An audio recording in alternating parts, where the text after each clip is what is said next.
yeah, yeah, yeah. Up comes Parslow and Mr. Clinton. Conway, speaking and exposing corruption each and every day. Yeah, yeah, yeah, yeah, yeah. Guyanese, turn on your TV and go to YouTube and listen to what Parslow and Conway had to say. Yeah, yeah, yeah. Whole day we are calling for Parslow and Clinton Conway. They teach and educating, exposing the things in the system. We need a better Guyana for the little boys and the children poor. Slow and Clinton Conway. All the money they invest, 2.2 billion. Hear me when I sing. Yeah, yeah, yeah. Oh. And they would have gotten Guyanese at home and abroad. Please log into Conway as wide as it can reach. Parslow, you always will preach. Oh, yeah, yeah. Like and share, subscribe. Hit the notification bell so this message could reach as far. And every Guyanese will feel well. Oh, yes, yeah, yeah, yeah. Parslow and Clinton Conway. Paul and Conway, every day. all the money they invest, 2.2 billion of our money. That money could have been invested someplace. We have to see. Right, the issues.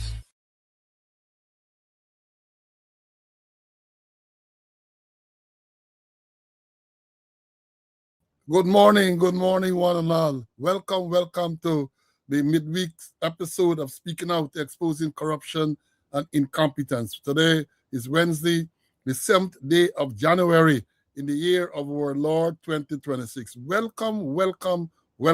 You know, it's a week already finishing 2026, you know. Today is the 7th day. The month is moving. And so are we. We have a lot to tell you this morning. Lots of stories to tell you, to discuss. So as you come in, as we say, share the live, let them know that we are on. You know, I'm pleased to say that what happens now, I note when I go through the comments, we have quite a few names that maybe we don't consider them as regulars, which means people are joining all the time, and we welcome them and we invite you to share the live and let them know that Speaking Out, you know, we get a new song that we dropped on the first program for this year. It's now part of the intro, telling you share. It tells you that you should subscribe, share, hit the notification bell. It says all of that in the song that we have there as part of the theme song, the introductory song. So share, let them know that we are on. Today, Wednesday, the 7th day of January, 2026. Another great day that the Lord has made. Let us rejoice and be glad in it. Let us give praise and thanks for being in the land of the living. It is indeed a privilege to be in the land of the living, and we should never, ever take that for granted. Let's give praise and thanks to the Almighty for allowing us to be in the land of the living, for allowing us to be a part of this program. So all we ask you to do is to subscribe, share. Don't be selfish. Let others know. I have a lot to tell you. And it is singular this morning. I said I have a lot because unfortunately my colleague CC is not going to be with us this morning. He has something urgent that came up. He's not going to be with us today. But I think by now you students would recognize that I'm capable of the single wicket competition. I'm capable of battling alone, and I will do so today. And I remind you too that when the program started in 2021, December 2021, we are now into the 5th season. When we started, it was I, third Rastaman, it was I alone dealing with it. Of course, it was much shorter then. I think we started like an hour, and then we extend due to popular demand. We extend to 2 hours. We know the average about 2 hours. And due to popular demand, when we started, it was once a week on Wednesdays. Then we included Mondays, and now we have included Fridays as well. So Speaking Out, Exposing Corruption, Incompetence is on the YouTube, Facebook, Mondays and Wednesdays at 11 a.m. Eastern Standard Time. That's New York time. And then on Friday, we are on in the afternoon at 4 p.m. Eastern Standard Time. That's 5 p.m. Guyana time. So yes, share. And again, I say I am alone today. My colleague, CC, is not going to be with us. He has something very urgent that came up. If it is that he's not here because of some unforeseen circumstance or some other thing that he had to attend to, it must be very, very urgent because, like me, we do everything possible to make sure that we're able to interact with you on those days to give you the credible, valuable information. So what we're going to do this morning, as usual, we're going to run and acknowledge those who came in early. The program or the gates were open at 9. Remember, I say now that what we're doing, we have standardized it. So we open the gates 2 hours before class commences. Before the class starts, 2 hours before. So Mondays and Wednesdays, 9. And then that's 9 Eastern Standard Time, 10 o'clock Guyana time. And on Friday, we stick to the same 2 hours before. So it's going to be 2 o'clock Eastern Standard Time and 3 p.m. Guyana time. So by now, let me spread the word. We have standardized it. So the first person to be in when we schedule at 9, and remember we say many people would have come in at the same time, but this is how they are listed. First body listed is Lucius, Mecca number 1, Ian there, then Barbara, Aubrey from Canada, then it is Danny, Ivan, then we have Kenneth, Grantley, Ezzy, Evelyn, Tessa from Florida, Ricky Smith is here, Peter, Rawl 11752, Semple is here with us, Sean from upstate New York, they all at 9, also at 9, Gibbo is here, then we have Joan from New Amsterdam at 9, and then at 9:01, Felicia, Puran, Courtney, Desiree, Mary, Joy, Edward, he double dipping, he coming here and then he coming back on Facebook. Watchy. Then we have Brian, Gaston, my squad mate from Canada. So these are all people who came within the first minute or so. And then when we open the school doors, those are the ones that we call are those who entered the schoolyard early. And then when we open the doors, we had, who's the first person? Let me see. Let me scroll along to see who was the first person that came in. It was, why am I surprised? Same man again, double dipping. Edward came in early, followed by Rhonda. And then it was Colvis. Joan double dipped till she came back. And then Commissioner Cole is here very early. Brandy, Simone, Stian, Jr., and the list goes on. Carlton Popo, a regular Steve, Altia, Rudolph, and the list goes on and on and on. Charlene is here early to dawn. Now let me move. We say I'm going to give you the usual thing. We give you those sad announcements first, and then we're moving to the more pleasant ones. And then I'm going to rock and roll and go straight into the program. Now, in terms of the sad announcements, again, today is 663 days since Sergeant Alex Vaughn was shot and killed. Police Sergeant Alex Vaughn shot and killed. And mom is the word. The commissioner, they're not saying what is the outcome or what is the updated position with that investigation. 663 days today. Imagine that police sergeant shot and killed, and they are silent. And I say this, if there are reasons, maybe there are reasons why, proper reasons why they're not maybe make any advances with the investigation. But tell the public, tell the family something. Tell the family, tell us what is going on. What difficulties you are encountering. Let us know. But nothing. And then we told you some time ago of the death of former Sergeant Wyatt Oliver Burgess, 9384, my squad mate. He had a funeral service in Brooklyn, New York, sometime, I think it was last week or sometime then. and he will be buried in Guyana. So the funeral service for Guyana will be on Friday the 9th, right? Ebenezer Congregational Church, Denhamstel, West Coast, Demerara. That is what they say the time to be announced. I haven't gotten an update on the time. I'm sure between now and tomorrow I'm going to get the update. But I tell you this because, it is Friday, the day after tomorrow, for the burial of my squad mate, Wyatt Burgess. We told you too about the death of young Fraser, Xavier Fraser, the son of Niall Fraser from Alagala, Channel 67, I think it is, 1 Republic Drive, BV, Alagala there. That funeral will take place tomorrow, right? Funeral take place tomorrow. Let me see again. Funeral Thursday, viewing at his mother's residence from 11 to 1:30, and his mother lives at 41 Plum Park, Sophia. And then from the viewing at the mother's residence from 11 to 1:30, then the body goes to 1 Republic Drive, Bedford Walkton, for further viewing from 1:30 to 2:30. And then there will be a service right at that same location, and burial will take place at the Bedford Walkton Cemetery. Right? So just to update you with that. And let me go to the more pleasant announcements. First of all, let me start with cricket. Before I go to birdies, cricket. I know we get cricket fans. And look at the test match. At least this test match, the 5th Ashes test match, is going into the 5th day.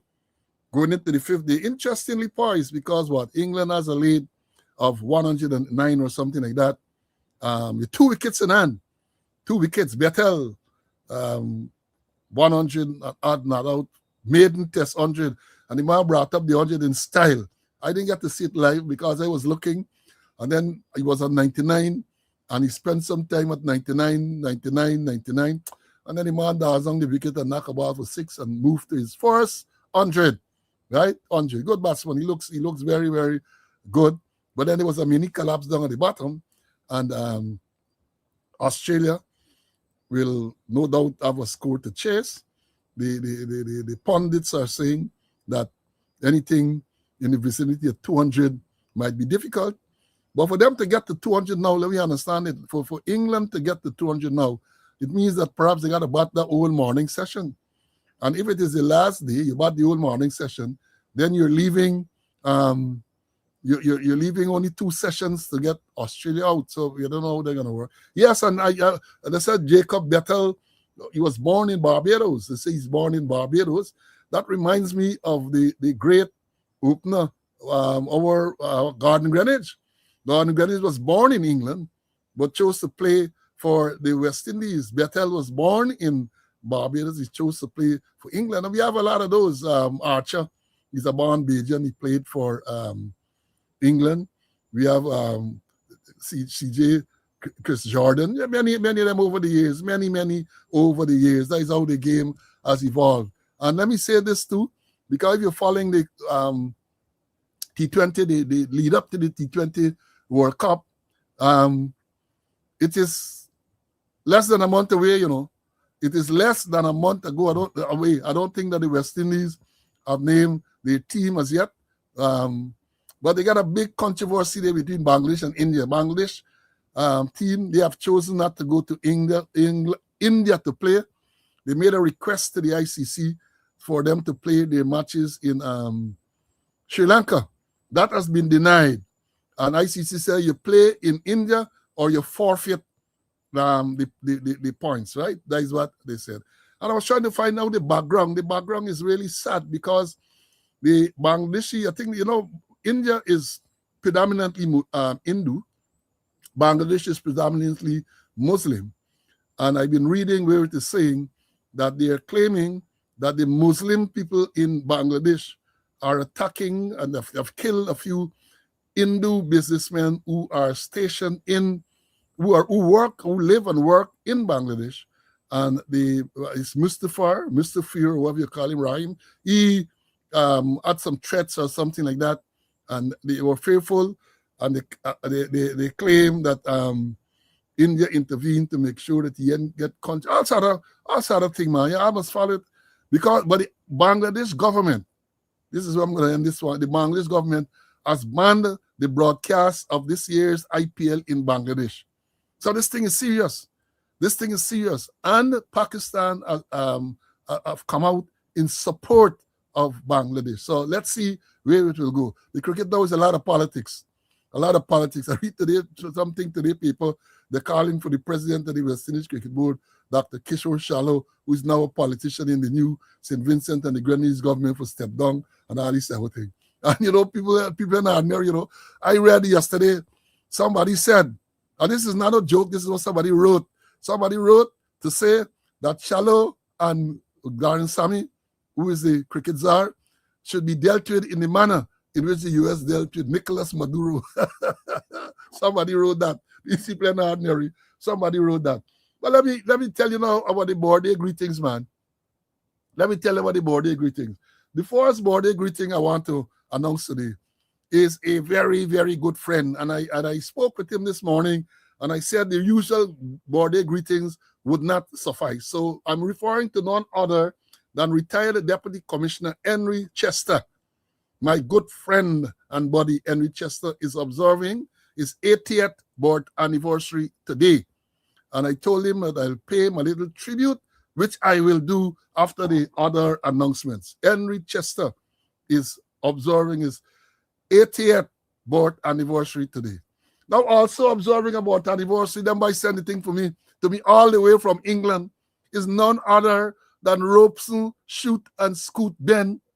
He got a birth anniversary today as well. I don't know what's his age, but let me tell you this. If it happened that and this is a message to my friend Henry Chester, if I realized at some stage that I was born on the same day with Robeson Ben, I go in and change the birth certificate. I consult him with Iken to let him tell me how you can get this thing changed. A new date and perhaps even a new date, not about the new name thing. Say birthday with Shoot and Scoot. No, I didn't accept that. I was not going to accept that. So just let me tell you, you got to look at that man, to born on the same day with that chap. Doesn't speak well, right? It doesn't bode well. So I would have gone and I did get it a change. And if you don't know how to do it, Iken is the man who might be able to advise you how to get a new board certificate with a new board date, right? For 20 years, you got to bring this thing. So that is what it is. Now, also observing, we don't have any, we have belated birthday greetings are going out to retired woman sergeant, W145, Lorna. I said Lorna was Lorna last name. I can't remember what was Lorna last name, but yeah, I remember Lorna used to be at the police association, I think, there for a number of years. I write down a wrong name, but I know Lorna. Let me get you all Lorna right name, man. Hold on. It was Lorna Isaacs.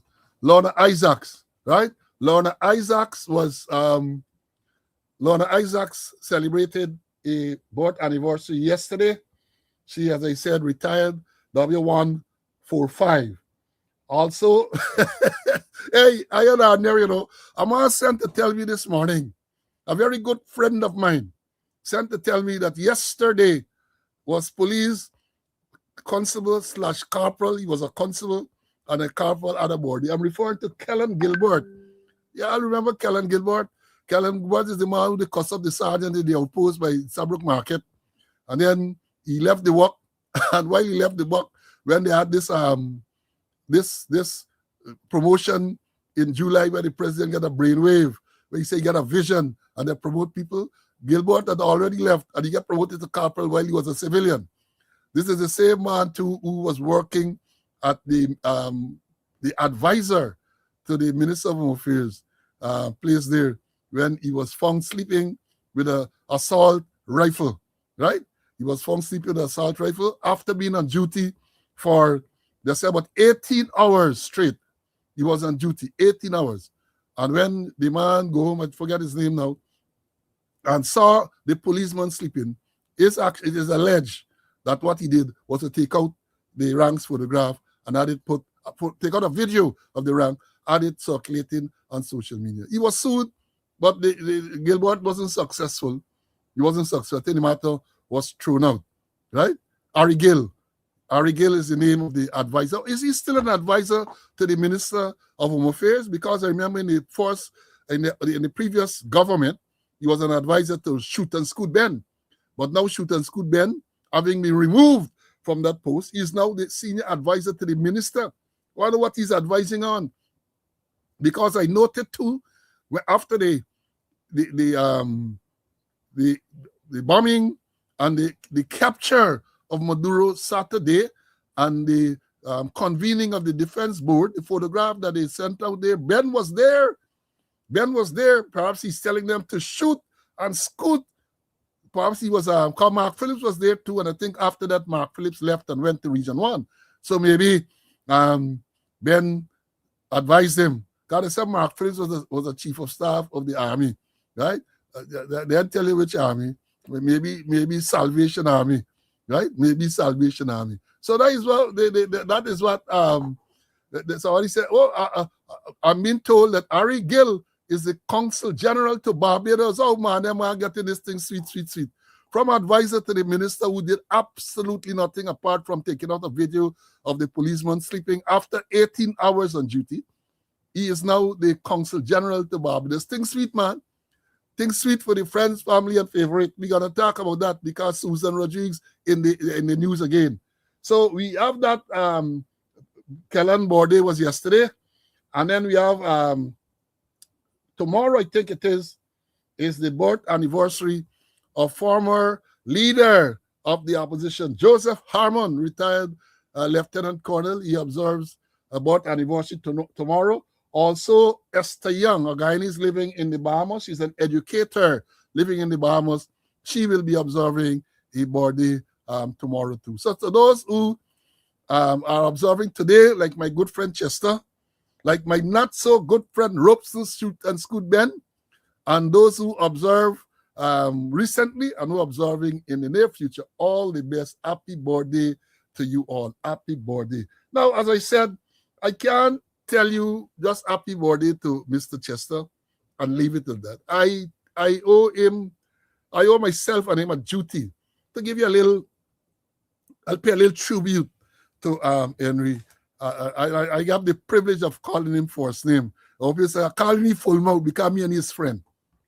Right? Retired Deputy Commissioner, a man who should have been the crime chief after Skip Roberts, and he should have been the Commissioner of Police taking over from Larry Lewis. But you know the politics. Let me give you all a background. Y'all indulge me, bear with me, right? Bear with me. Henry Chester was an outstanding police officer, right? Well-respected, a man of integrity, a man of honesty, right? I can't remember the year he joined, but his regulation number, I think, was 7294, right? Henry Chester.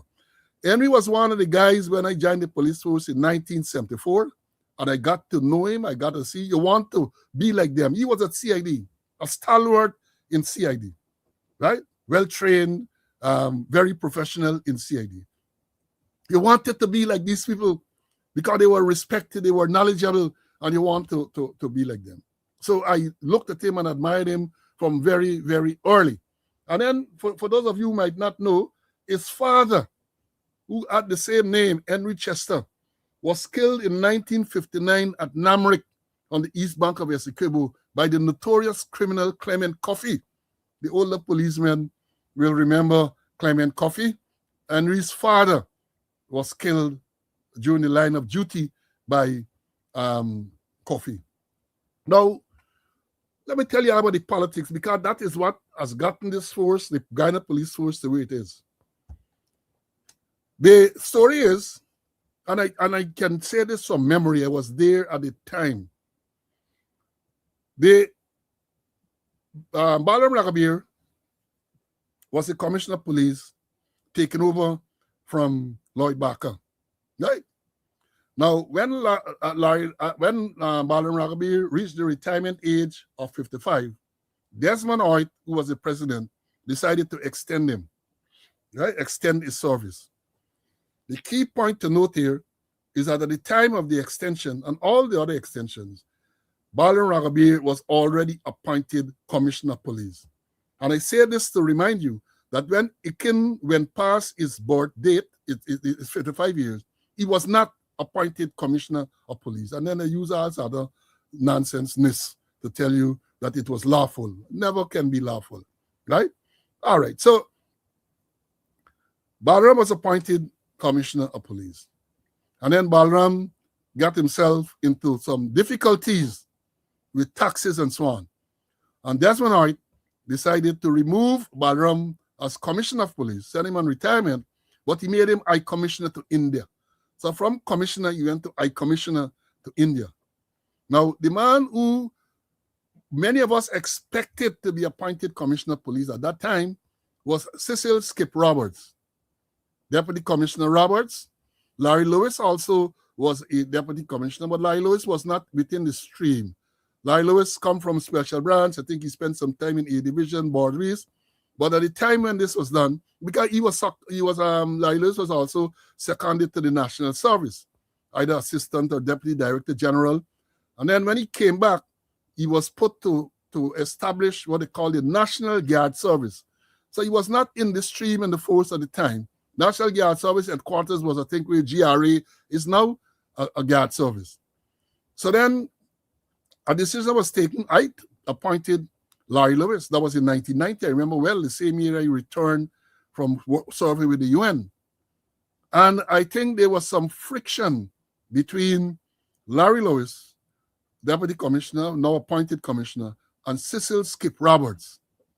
Friction. We knew that as young officers and so on. We used to talk about it. So what happened then? Larry Lewis, being as Machiavellian as he was, decided to he had a war basically with Skip Roberts, and he decided that he's going to remove a lot of the support that Skip has as the Deputy Commissioner Law Enforcement. Because remember, Skip Roberts was the first Deputy Commissioner Law Enforcement, DCLE. Before that, they had Assistant Commissioner Crime. But when Skip Roberts at some stage, he was Assistant Commissioner Crime, and then that was changed to Deputy Commissioner Law Enforcement, DCLE. So what happened?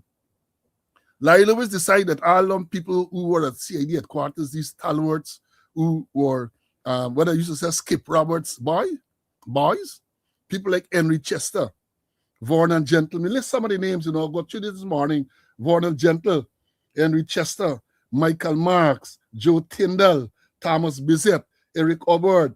Then I think Ignatius McCrae was there at some time too. Alvin Smith, Oscar Morris. Those were the stalwarts in the CID. The more junior ones were people like Mickey D'Souza, Gordon Gilhouse. Same attorney now. People like Frederick Caesar. They were stalwarts in the CID. People who knew the job. And I recall having a social occasion with a senior counsel, and he told me that the Michael Marks, who was in charge of what they used to call the homicide squad, they used to call it the murder squad, whatever we used to call it, he said lawyers used to feel intimidated. He among them used to feel intimidated when Michael Marks entered the court to give evidence in any case. Fantastic chap, fantastic. One of the best homicide investigators the Guyana has ever seen, right? And Larry Lewis moved all them people. I remember Michael Marks well because it was in 1990, I think, or 91. He left then because both of us were taken to see the commission at the same time. We had to go and see Larry Lewis. And I remember Michael Marks telling me that he hadn't worked in the morning. He left the work, right? We had there was some spurious stuff that we were absent from Balaram Ragabir, farewell dinner, and that sort of thing they told us. Michael Marks left the work. So I'm giving you the background. So Chester was removed from the CID. So too was people, many others. Some of them left and they went away. And the decline of the CID started since then. The decline of the CID. But coming back to Chester, Chester was sent to West Demerara. And then from West Demerara as the commander there, I think uniform for the first time in a long, long time. He did well, of course, because he's a grounded and professional police officer. He spent some time at the special branch and all of that, and then he retired. what happened is that Larry Lewis, the Machiavellian type of person he is, painted the picture to the president, Jagan, and the Kaba and its associate, that there was no senior police officer capable of taking over from Larry Lewis. So that's why they extended him. He paint the picture. He used to refer to many of them as PNC officers and all this everything. And they kept him. They fought for the thing and they kept him. And that began the rapid decline. Perhaps you will say there was a decline all the time, but the rapid decline started then.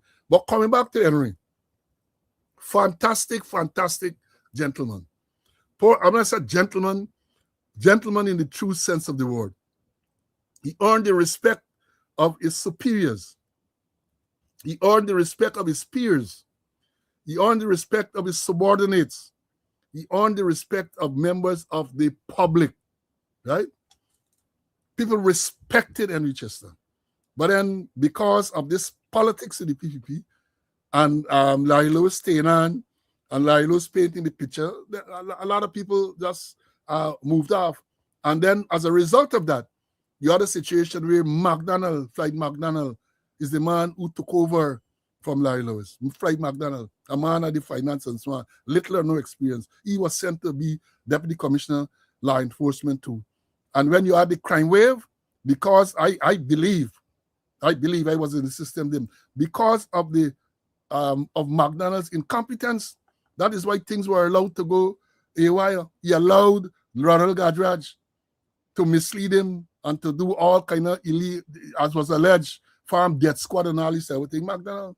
But if they had done what was supposed to be done and make sure that Mr. Chester was rightly appointed as Commissioner of Police, I maintain that those things would not have occurred. Those things would not have occurred because there's no way Ronald Gadraj or any one of those PPP people would have gotten Mr. Chester to be involved in the formation of death squads and all this everything. Let me understand this thing clearly. Let me understand. So again, I wish to say happy birthday to Henry, 80th birthday to Henry Chester, and I wish you long life. I wish you long life and happiness, good health, right? Good health. So I say it wouldn't have been good enough for me to just come and say happy birthday. I say I got to give you all the background as to who the person was. Right? So you could have a better appreciation. The older people will know. The older people. A man who has never had, as far as I know, and as far as anybody could tell, any allegation of impropriety leveled against him. A man who up to today can walk proudly in any area, can thing, and nobody can point no finger at him. Right? Nobody can. These are persons who you try as a young policeman to emulate. Henry Chester, Alvin Smith, and I, in my case, Francis Duncan Clark and those people, right? And I want to publicly thank Henry for the guidance he has given me over the years. And what if we can catch up for private drink at some stage? Now, let me move on. Now, this world is a beautiful world, the haves and the haves not. I read recently, and you can go and Google it and you can see, student, where a fish was sold for $3.2 million US in Japan. A bluefin tuna. A bluefin tuna weighing just over something that's over 500 pounds, sold for $3.2 million US. 3.2 million US. So if all of you believe I know fish that are expensive, if I believe I know expensive fish, I know assure the expensive fishes that y'all talking about can't come nowhere near this bluefin tuna. 3.2 million US. I would love to eat a piece of that. I would love to eat a piece of that bluefin tuna that was sold for 3.2 million US. Now, the next matter I want to touch on here, and y'all forgive me from time to time, I say about it alone. I will have to refer to some notes and so on. The next thing I want to talk about, I told you guys on Friday, you remember that? And again, I repeated on Monday. as to how the extradition case will proceed. I told you when I looked into my crystal ball, I told you all the extradition case before the magistrate will commence on Tuesday. I told you all that since Friday and Monday. And as I said, it's just so said, so done. The case started yesterday. I understand the first person, the PS at the Ministry of Foreign Affairs, gave evidence. So that matter has commenced. When I like to point out these things, because when I see PS, Ministry of Foreign Affairs, I was a little taken aback because over the years I knew that the person who holds that position in the Foreign Affairs, I think was referred to as Director General. But maybe they're parting it back. I can't recall hearing about a permanent secretary at the Ministry of Foreign Affairs. I might be wrong, but I people like Elizabeth Harper and these people were referred to as Director General, even though the roles were similar. So I saw that, and I observed that. But let me say this.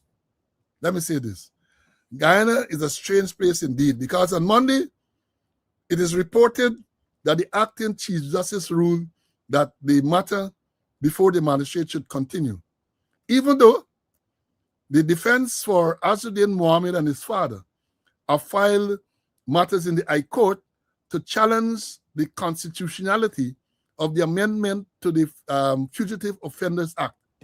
So you have a situation now where the matter is proceeding before the magistrate, and at some subsequent time, I think it's sometime next week or whenever, the High Court challenge to the constitutionality of this very act is going to be heard. Guyana, oh Guyana, oh Guyana. Any place else, it might have been done differently. So the question that has to be answered, what happens if the magistrate rules in a particular way, and then later on, the High Court rules, not in a particular way. Well, yeah, and the High Court rules basically contrary to the magistrate's decision. Let me break it down a little more. Let me assume that the magistrate goes through the trial and say, well, the Mohammed should be extradited. Remember, the challenge to this law, the amendment to this law is before the High Court. Let's assume that the High Court rules at some stage that the amendment was indeed unconstitutional. What happens then? I ran the legal people, man. The legal people must come and explain these things. I know legal, man, but I just an ordinary roadman. But I look at this thing, I say, well, something sounds strange here. So the matter is proceeding before the magistrate, and at some time, the challenge to this amendment, and remember, because of the amendment, this matter can go to the magistrate. And so I don't know how it works. I don't know. I honestly must admit that I'm at a loss. I don't know. I would have thought that if the challenge is there to the law, as Senior Counsel Ford had suggested, even though the court might have said to proceed, he had suggested that maybe the magistrate would have said that because of this matter, of this challenge to the High Court, I am going to wait and let the High Court make a ruling. Then I'm going to determine, that will guide me as to how to proceed. So that is what I'm at a loss. So I should mention it. I should mention that, right? Right? One of the students who used to be that we come back to the PS thing at Foreign Affairs, a very knowledgeable person saying it was always permanent secretary until it was changed to Director General during the reform of the public service under Desmond Hoyt. He said, I think the first DG was David Hales, my friend, and it was the PVP post until 2020 that reverted the position to permanent secretary. But good information. Because when I saw permanent secretary, I was a bit not too sure, because I remember, I think people like Elizabeth Harper was never referred to as a permanent secretary. She was referred to as Director General. I think Cheryl Miles too was also referred to as Director General. Well, thanks for the clarification. And that's why many people love this program, because we don't just come and make statements. We go into the history, we go into details so that you can get clarification, so that you can be better educated, right? All right, let me move on now to our next subject. I saw a news item. Charity police station. The fence is being repaired, right? The fence at the Charity police station, Charity Region 1, Region 2, right? Charity there. But they said the station was constructed at a cost of 62 or 60 something million dollars, right? The police station constructed at a cost of 60 something million dollars. The fence, the estimate for the fence is 70 something million dollars. Let me repeat that. Let me repeat that. It is being reported that the fence for the Charity police station is going to be built at a cost of 70 something million dollars, when the old station itself was only built for 60 something million. Y'all tell me, y'all make that make sense. Make that make sense, that the police station cost 60 something million and the fence can cost 70 something. Well, I see Ganesh, my Paul, member of parliament, came up with a suggestion. So maybe you have some gold post. I said gold, not gold as in soccer or football. Yeah, gold and some diamond-studded stuff, and the gate might be made of some expensive material or so on. But you can't understand. These things really and truly boggles the mind, you know. It boggles the mind that the fence, and I would hope that they will come and give some proper, well, the fence here, then might say maybe the fence bulletproof and all of that. The station, I had to read the thing over again. The station, they say $60-something million, right? And now the fence to the station is, I think they say $74 million, right? Somebody tell me $64 million for the station and $74 million for the fence. I wonder, I'm going to my Guyanese Creoles, I wonder how would that work by? How would that work? That the fence, unless of course, when you see the, what does call it, the breakdown of materials and all this type of thing, then you might hear it might be justified, because they might come and tell you that this fence is going to be built with all sort of precious minerals and materials in it. But on the face of it, this thing is making, well, it makes sense. It makes corruption sense. Let me understand it. It makes corruption sense. So I thought I'll flag the card. Remember we said we are exposing corruption and incompetence. And this year, we're going to pick up the pace. We're going to pick up the ante. Right? Right? We're going to pick it up. Because some of these things boggles the mind. Some of these maths, what these people doing, the maths in is that the fence is costing more than the building, the police station itself. Right? So let me see where it goes. So we thought we'll mention that. And then, I got to pull up this one. I saw a statement from the Robert Prasad, Guyana Foreign Secretary, which says that, it says here, let me pull it up. It says that Guyana is in, Guyana is in talks. Guyana and U.S. in talks to accept third country nationals. That is the deportees. You know, they have this, as the U.S. called the crackdown on illegal immigrants. So Guyana is one of the countries who have agreed, well, they're in talks. They have not agreed as yet. They're in talks to accept third country nationals. So in other words, let me break that down. If a person, an illegal immigrant, is caught in the U.S., I don't know what mechanism they're going to use. This is not a Guyanese. It's a third country. So one country is U.S., second country is Guyana. So somebody from elsewhere, that is Afghanistan, Bangladesh, Pakistan, wherever else, they are in talks to admit those nationalities into Guyana. And the thing that occurred to me when I read that is old people saying, when you earn in tiger mouth, you got to rub your head. Yeah, that's what they say. When you earn in tiger mouth, you got to rub your head. Because let me be fair, and this is my personal view, and I'm entitled to that, that if the U.S. says to Guyana, they talk about negotiation, please, they say accept 100 illegal immigrants from the U.S., whether you call them deportee, whether you call them, whether you think they can say, no, we are not accepting. You think they can say so? When you are in tiger mouth, you got rub here, they dare not voice any objection. They have to go along. Whatever is put to them, they have to accept. Because then, here what happens, let me read this part to y'all. Because as a follow-up to that, I think it was yesterday, the Secretary of State of the U.S., Mr. Marco Rubio, he issued a statement.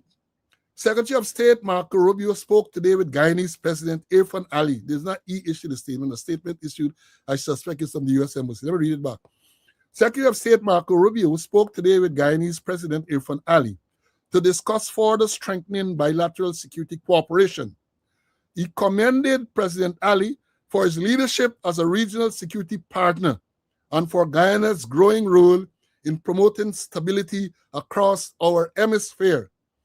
The Secretary reaffirmed the United States' commitment to deepening security cooperations with Guyana to address shared challenges, including illicit narcotics and firearm trafficking, which threaten regional stability and economic resilience. Both leaders underscored the importance of continued collaboration to disrupt foreign terrorist organizations and transnational criminal networks while strengthening law enforcement capabilities and border security.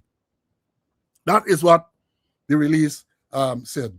So the Secretary of State had the talk with the Guyana president, right? Guyana president. And then the next one, as I said about the illegal immigrant, he said Guyana, U.S. in talks about accepting nationals from third country.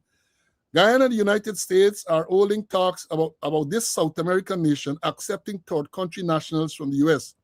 Foreign Secretary Robert Poussat said Monday, quote, Guyana and the USA have been in productive discussions on a framework of understanding which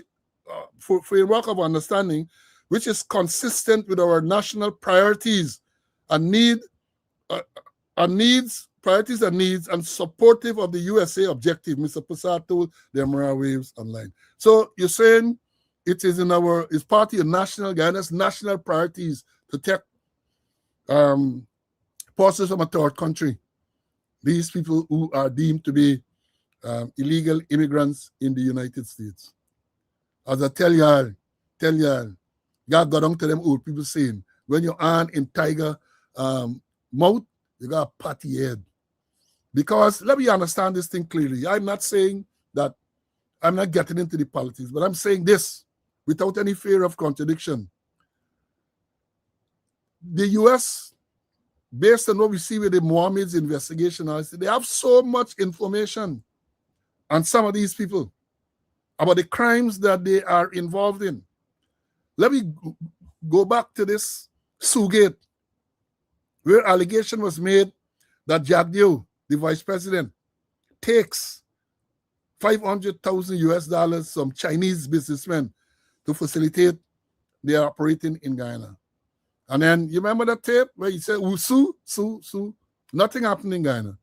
But I said then I maintain that the people like the US organizations and the UK and all of those other people would have had their experts, the behavioral science and all body language experts and so on, review those things and would have come up with a belief or with an understanding as to whether the man is guilty or not. But we know the things say he's innocent until proven guilty, but they would have come up with a conclusion based on the science and all of that. So the people get them thing hanging over their head.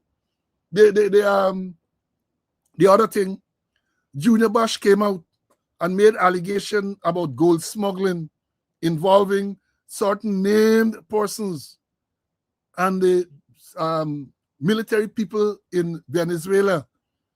The man outlined the whole operation, how it works, because he said he assisted in setting it up. They ain't do nothing. The man call enough name Tamish Jagmohan, he called the president, he called Bharat, he called names. And what happened? Nothing.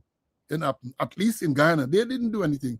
But I am certain that the US law enforcement and other agencies would have seen those things and would have analyzed it and would have come. And the people know. And let me say this. If you know that you did wrong or you are doing wrong, and you know that other people know that you're doing wrong, they'll never come to you and say, well, do this. You're reading the tea leaves and you're going to do whatever you believe they want you to do. They're going to even make no request. They're going to make no request. You read the tea leaves, you say, well, I believe this is what they are going to appreciate. And you do just that. You do just what they you believe they are going to appreciate. So when I read the thing, I had a nice laugh. I had a nice smile that Guyana is in talks with the US to accept nationals, third country nationals, the thing. So where they're coming from? And I saw, I think it's Garden Mosey this morning asking the question if you should accept skilled nationals from third country, right? Still national. You're right. We get asked other problem here that they can't manage. Then, of course, we have a look at something. What numbers we talking about? What numbers? Where you going to put them? Because remember, if they are third country nationals, we have to assume they don't have roots in Guyana. They don't have roots. Many persons back in the past get deported. You gone back to some family, except for one man I remember was deported. He had nowhere to go, and he ended up on the seawall. He put a little tent up on the seawall and he lived there. We had a situation too where a Jamaican national some years ago was deported to Guyana, even though the man tell him he's not Guyanese. And the man was at Brickdam police station for months, maybe it went into years too. Man been there long, a Jamaican national. I remember well, I was, I think, 2IC at the time. So let me see where this will lead. Let us see where this will lead. Because again, if the third country coming, you have to assume they don't have any roots in Guyana. So I don't know what mechanisms they're going to put in place to absorb those persons in the system. Then you have to talk about age. You got to talk, it's a whole thing. Are there individuals? Are there families that are going to come? Let's hope they are more transparent than they usually are and let the Guyanese public know what this thing is all about. Because we deserve to know. Because the people might end up being your neighbor. And if they are living next to you, you want to know who they are and all these everything. So let's see where that will go. Because I know the argument many times, even back in the past, you got deportees, but you have categories of deportees. You have persons who might have overstayed their time. And then you have people who are criminal deportees, commit serious crimes, serve their time, and then they're sent back to Guyana. And people argue then, and perhaps the argument still stands, that when those people come with all the skills of the criminal skills, they come to contaminate your society. So let's see. We are living in interesting times. We are living in interesting times. Somebody said, Brennan said, dangerous times. Interesting. Well, let me take a sip, and there's nothing, just water. Again, I say to you who are just joining, I'm alone today because my colleague, Mr. Clinton Conway, is unable to be with me this morning. We spoke, and he has some very important engagement. He has an important engagement, and he can't be here this morning with us, right? So let's hope that everything, whatever he has to do, whatever it is, that it goes well. Now, I had indicated, when I was planning this thing, I said today we were going to continue with the Venezuela situation. But things have happened. We tell you how fluid this thing is, right? So what we're going to do now, are we going to go into this discussion, corruption again? Remember, we talked about corruption, incompetence, right? Minister Susan Rodriguez is in the news again, right? Minister Susan Rodriguez is in the news. Well, should I say again? Remains in the news. Remained in the news over the acquisition of several properties in Guyana and overseas. Right? She is in the news over the acquisition of properties in Guyana and overseas. And these properties are said to have been acquired during a very short period of time. Susan Rodriguez told us that she come from money. Yet still, when she gave a speech in Parliament, she spoke about her humble upbringings with her mother or grandmother, washing wares at Del Casa, and all that other thing. I did a little digging and found out that our father who owns the 007 taxi service in Middle Road, I think it is, was a diver at the Demer Harbor Bridge. So I want to know where this wealth come from, where the wealth come from. But let me play you a tape, a short news item last evening, I think it was, and from a renowned journalist, one of Guyana's best, Mr. Travis Chase. Here we go. 3 political parties are now united in calling for the removal of Susan Rodriguez as public pressure mounts over questions surrounding her sudden accumulation of wealth. Here is more. The Partnership for National Unity Coalition says the scale and speed of assets allegedly acquired locally and overseas after just 5 years by former Housing Minister Susan Rodriguez in office are deeply troubling. The coalition notes that Minister Rodriguez once told the National Assembly she came from humble, working-class roots, claims it says now sharply appear at odds with the financial disclosure emerging in the public domain. APNU argues that this is no longer about politics, but about trust, integrity, and accountability in public office, insisting the minister should step aside to allow a full and transparent investigation or be removed. The We Invest in Nationhood win has echoed that call, demanding the immediate resignation of Minister Susan Rodriguez and Zulfikar Mustafa, Minister of Agriculture. Win says the minister's assets and access to state lands far exceed their official incomes, while ordinary Guyanese wait years for basic opportunities. The party warns that silence from the government only deepens public mistrust. Meanwhile, VPAC is calling for an urgent, independent investigation, citing reports linking Minister Rodriguez and her family to luxury homes, vehicles, commercial properties, and a U.S. purchase valued at more than $500,000. VPAC says this is not about presuming guilt, but about applying accountability equally and ending selective enforcement. All 3 groups say if action is not taken, the responsibility rests with President Irfan Ali to intervene, warning that continued inaction risks further eroding public confidence in governance. The people of Guyana deserve answers, the parties insist.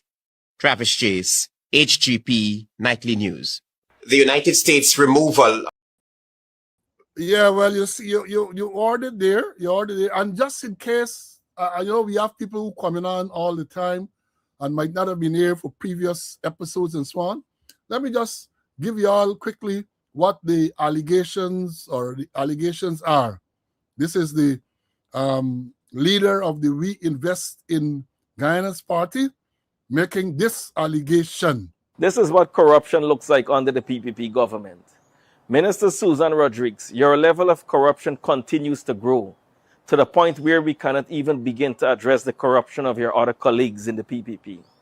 The Guyanese people deserve answers as to how you and your wife acquired the funds to purchase a property in the United States located at 8601 Northwest 46th Court, Fort Lauderdale, Florida 33351, which was purchased on March 11, 2024 for $540,000 US, the equivalent of 116 million Guyana dollars. This property is one of several US-based assets under your American investment shell company, Revel Investments, LLC. According to records filed with the Florida Department of State, this shell company you created was incorporated on January 16, 2024, with registered owners listed as Susan Rodriguez and her spouse, Denisha Bob, now legally known as Denisha Rodriguez. The company's federal EIN is 99-101-8773. The listed mailing address for Revel Investments LLC is 3550 Southwest 124th Avenue, Miramar, Florida, believed to be one of Susan's other U.S. properties. Additional records connect related correspondence to 3037 Southwest 179th Avenue, Miramar, Florida, an address associated according to the Northwest Homeowners Association with Durrani Tacordial, a South Florida realtor of Guyanese descent, license number 347-5349, employed by the Realty One Group. The property itself includes 3 bedrooms, 2 self-contained bathrooms, an electronic garage and balcony, central air conditioning, vaulted ceilings, walk-in closets, French doors, and high-impact hurricane-resistant windows. Features consistent with a prime investment property. Within just 2 months of the shell company creation, Susan has already figured out how to fund this shell company, created to siphon off hundreds of millions of Guyana taxpayer dollars to purchase prime real estate U.S. investment properties. What is most alarming is the method of payment.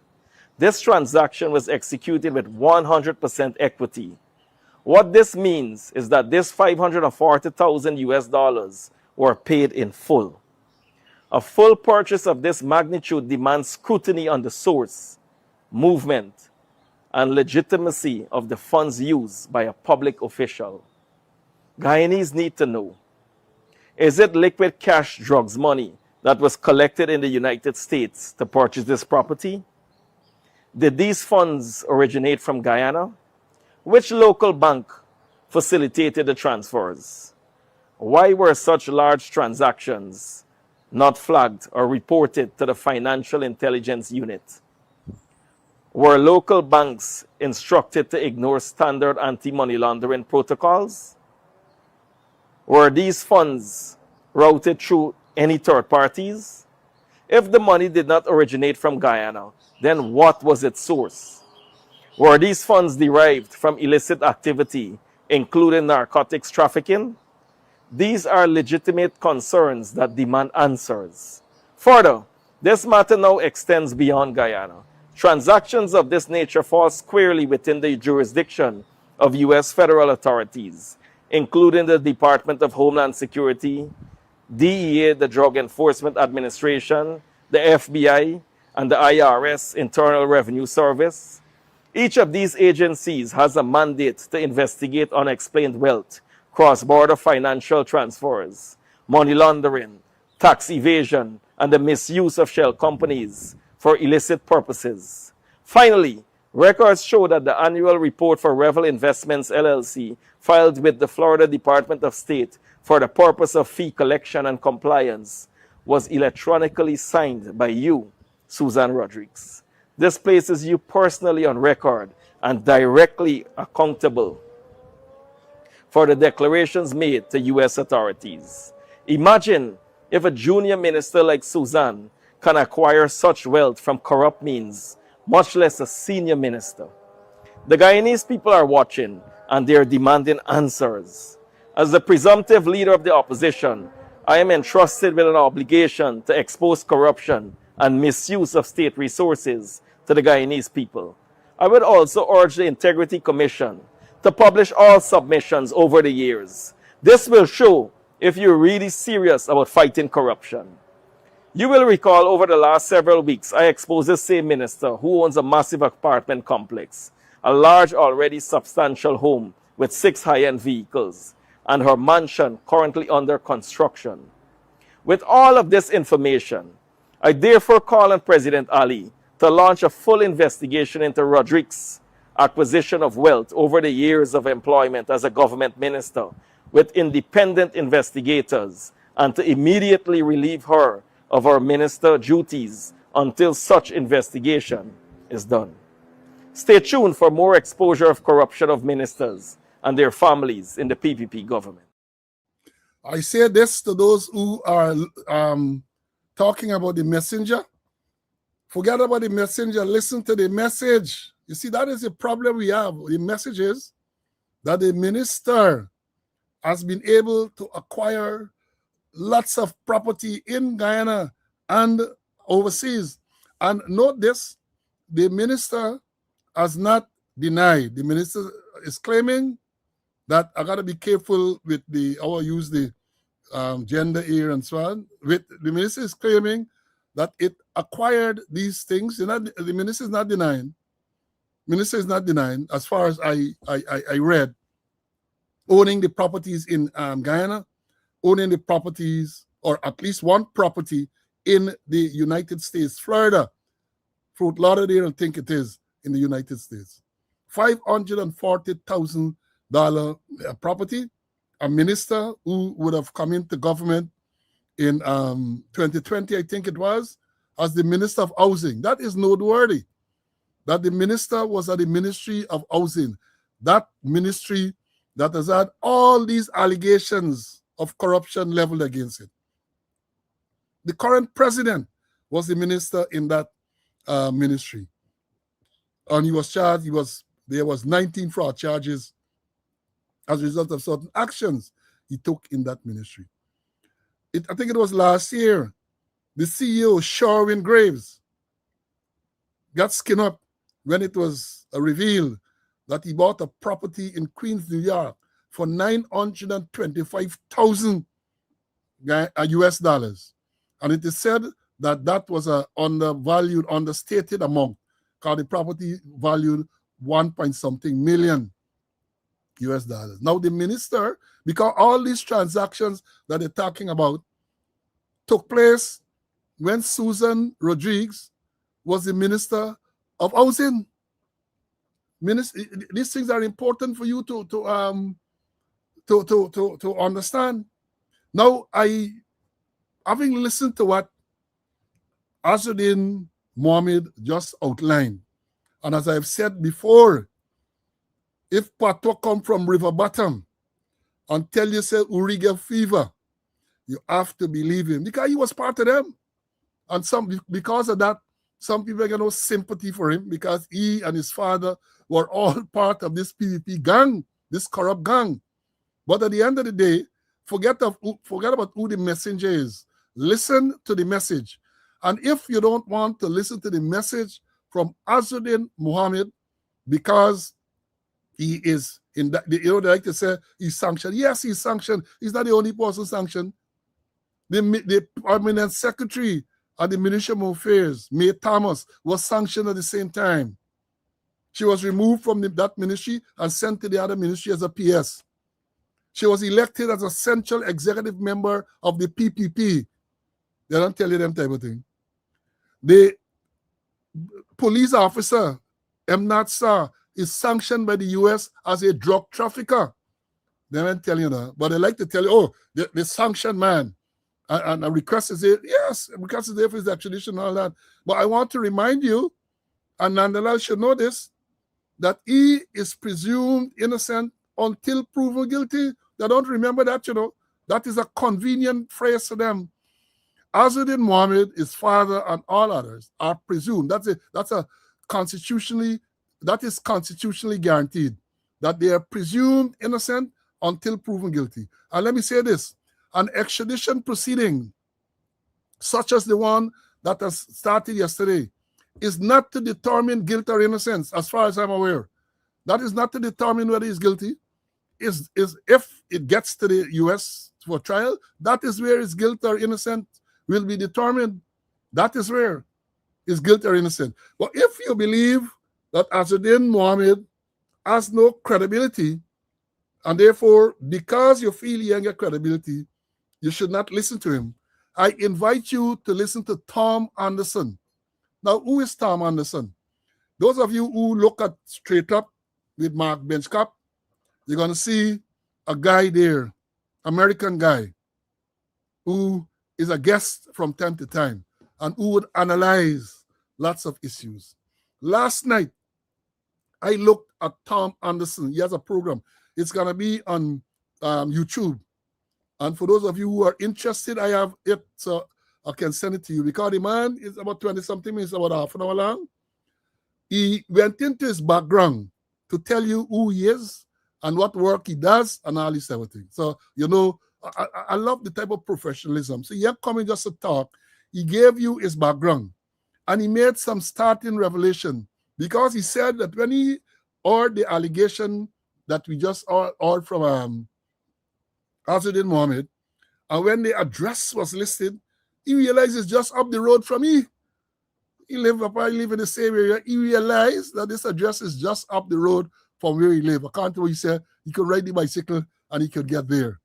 Right? So apparently he said he did that. And then he went into the record. The record. You see, they're not like Guyana. US is not like Guyana. Guyana, get information commissioner is a no-no. People went on the picket, no information is forthcoming. But in the US, with all is that type of information is public information. So Thomas Anderson did as a video last night. And here what he says is what is investigation from. And this is investigation from the public records in Fort Lauderdale. Right? He said, let me go. He talked about this company, this Revelli Investment LLC, a limited liability company. He said that the thing shows that company is owned by Susan Margaret Rodriguez and her partner, Denisha Bob. The record showed that the LLC, the limited liability company, is owned by them.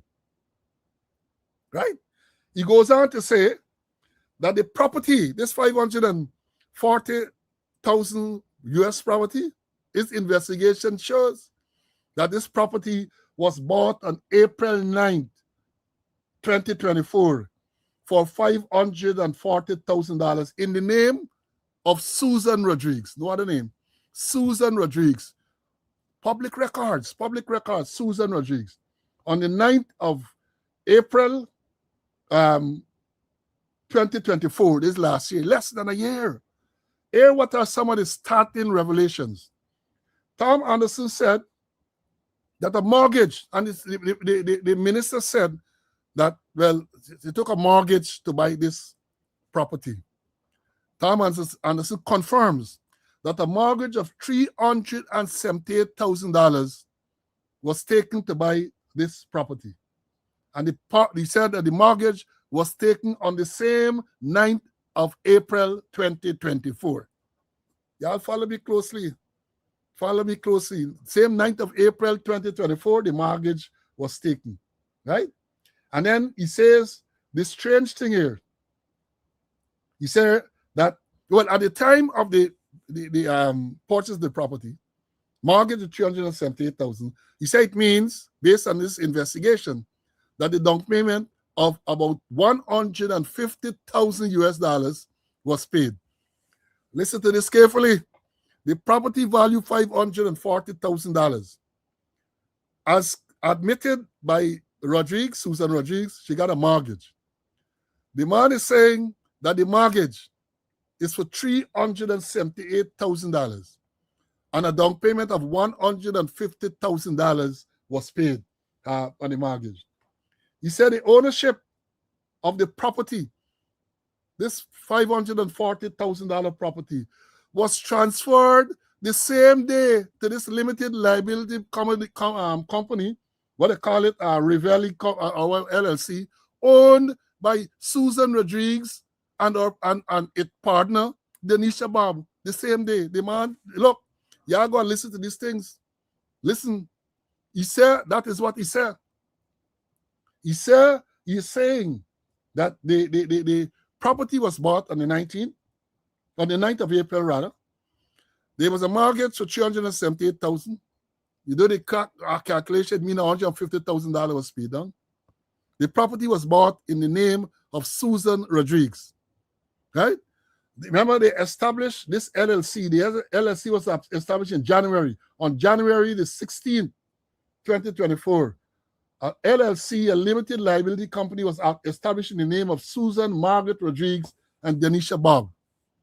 Now, once this property was purchased on April 9th, 2024, the mortgage for $378,000 and the down payment for $150,000, He said the ownership of the property was transferred to the same LLC the same time. So make this make sense. Make this make sense. You buy, and this is, I don't know, people who know it about mortgage and so on can perhaps explain. Because the question is asked, and Tom Anderson asked the question, how is it that you are transferring a property that has a mortgage on it from your name to an LLC owned by you and somebody else?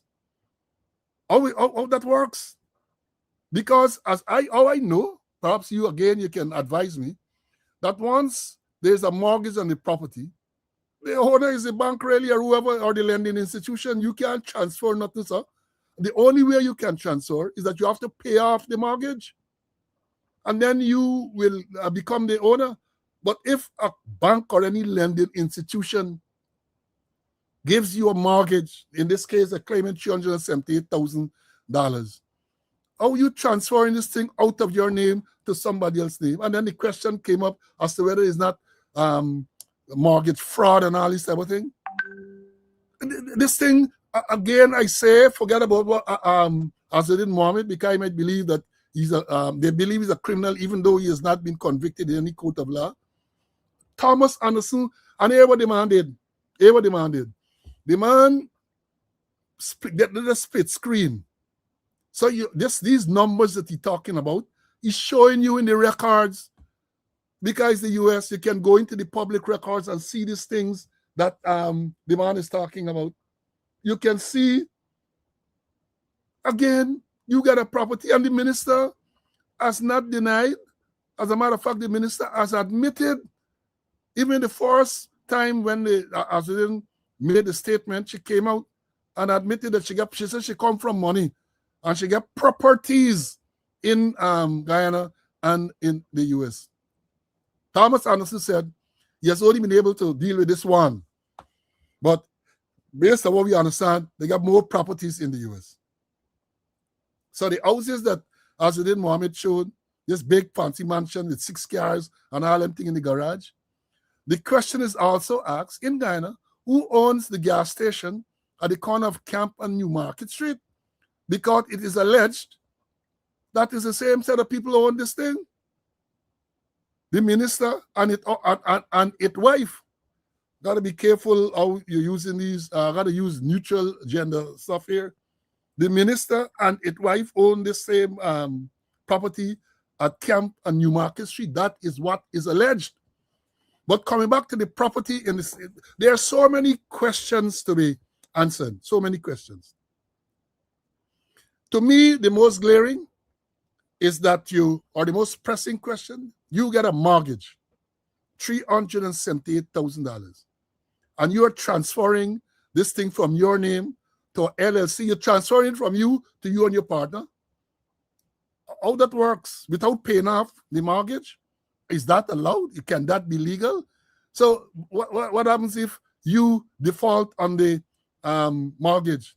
Who the lending agency going to? Because it is no longer in your name. Who they're going to? I believe, and let me say this. Thomas Anderson was very, very professional. He made it clear that he's not making any allegation. He's not making an allegation against the minister. He's not making any allegation of criminality. He's not making any allegation of impropriety. But he said, this thing looked very, very strange. And he gave his background to say, these are the type of things he do to investigate these things. So he knows what he's talking about. He knows what he is talking about. And again, I will want to invite you to go to YouTube and to think. Those of you who are in contact with me via WhatsApp, just hit me up and I'm going to send it to you. This information must be widely circulated, because these are the people who will come and they point finger and they talk about corruption at GRA. They talk about corruption in the licensing process. I'm not saying that they don't have corruption there. But when you have a minister, during the time the minister was Minister of Housing, that allegation prone, that corruption prone, all the allegations of corruption in that ministry, to hear all of the acquisitions of all of these properties in Guyana, hundreds of millions of dollars of property in Ghana. To hear now about all this property in the US, they want 540, and there's a suggestion that it might be more. There's a suggestion that we might be more. Something is wrong. This has the smell of massive, massive corruption. And the combined opposition parties are calling for an investigation which should be supported by all. This is not, as the clip says, this shouldn't be about politics, right? Well, our Lyndon, we know, because no transfer can happen until the lien holder gets paid back. And that would have been the lending agency. So all this, and this is, Anderson pulls up the record to show the $378,000 mortgage.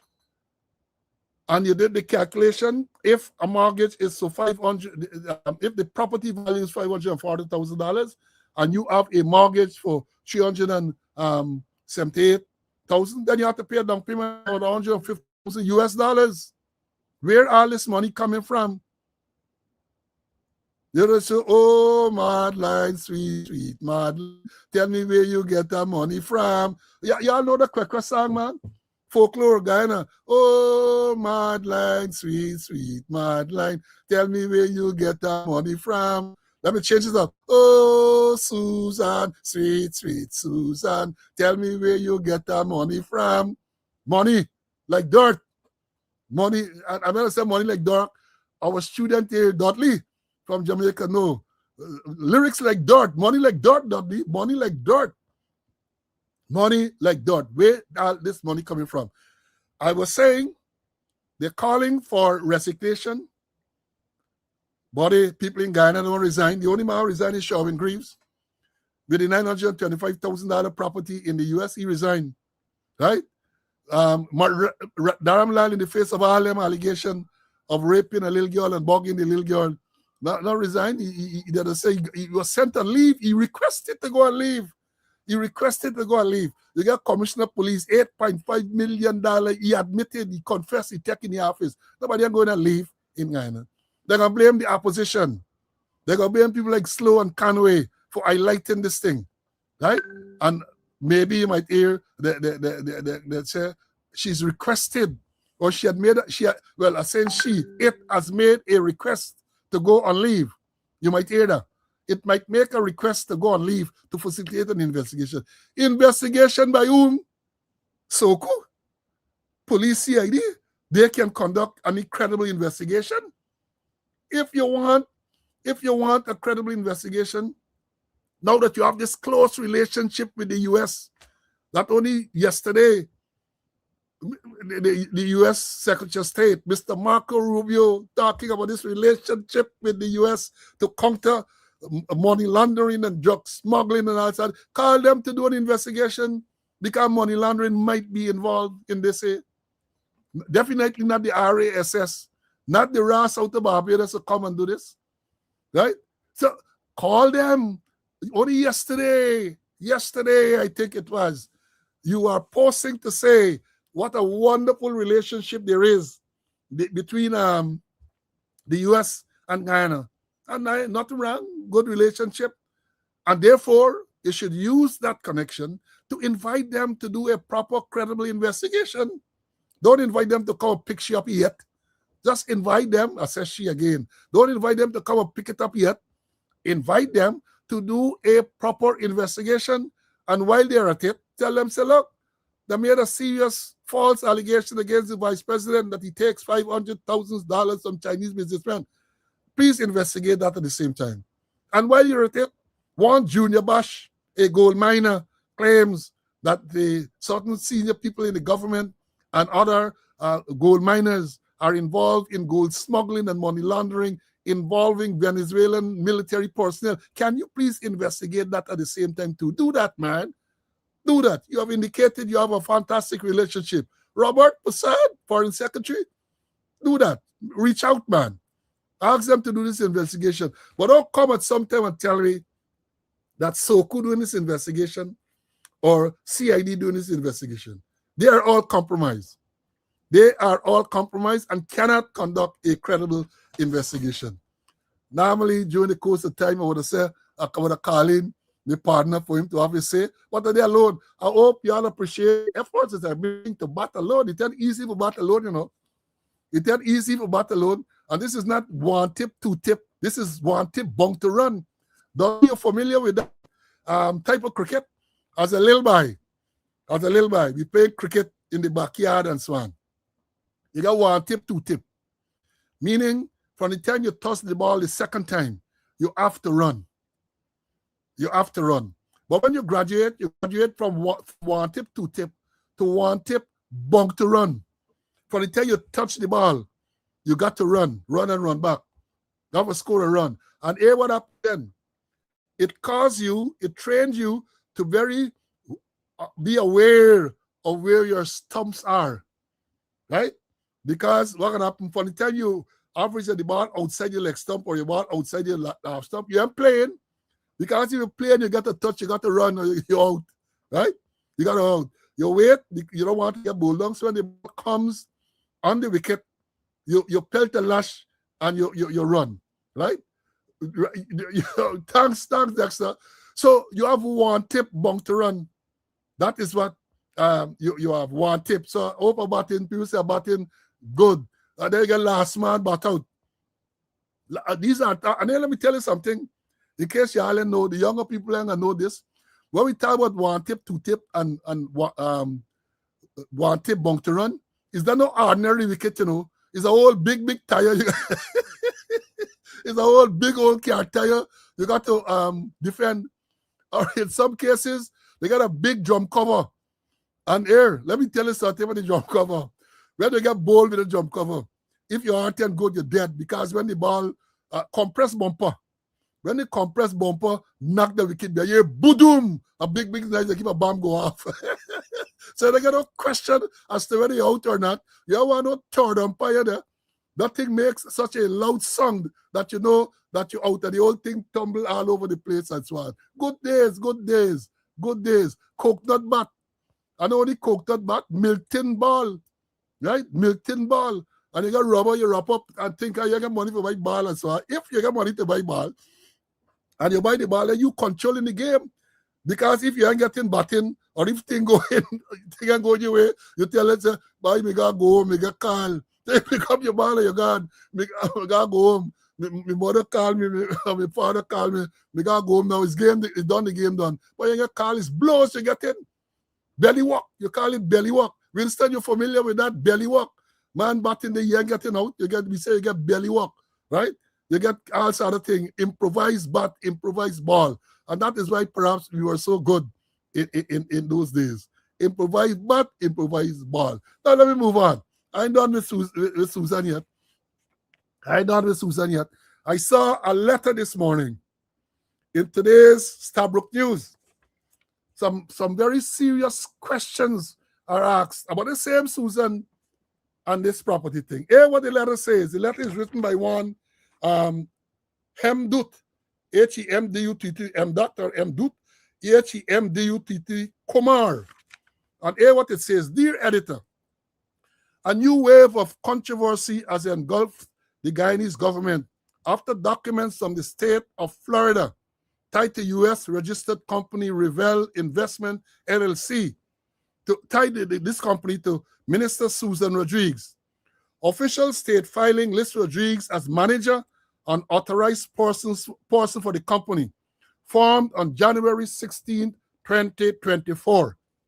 The LLC, in turn, is linked to at least 2 Florida properties, including one bought for $540,000 in March 2024. You said March 2024, Tom said April.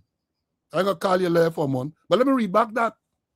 Because that says the LLC, there is a limited liability company in turn, and this little limited liability company is linked to Susan Rodriguez. He says linked to at least 2 Florida properties, including one bought for $540,000 in March. These are not speculative claims. They are verifiable government records accessible through the Division of Corporations.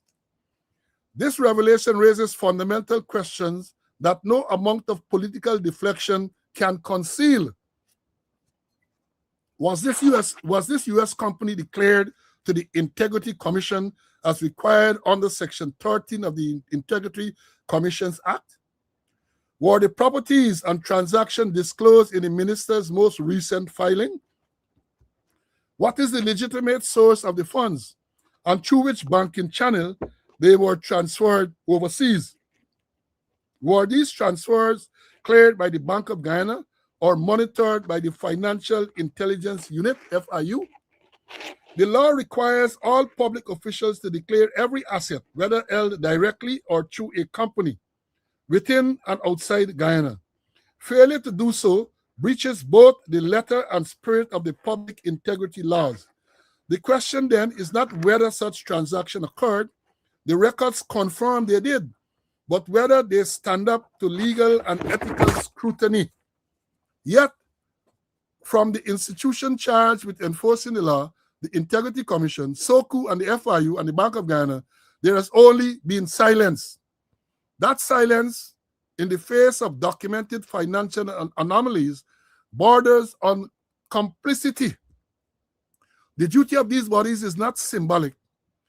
Their founding purpose is to hold every office holder, regardless of the rank or party color, accountable to the same legal and ethical code.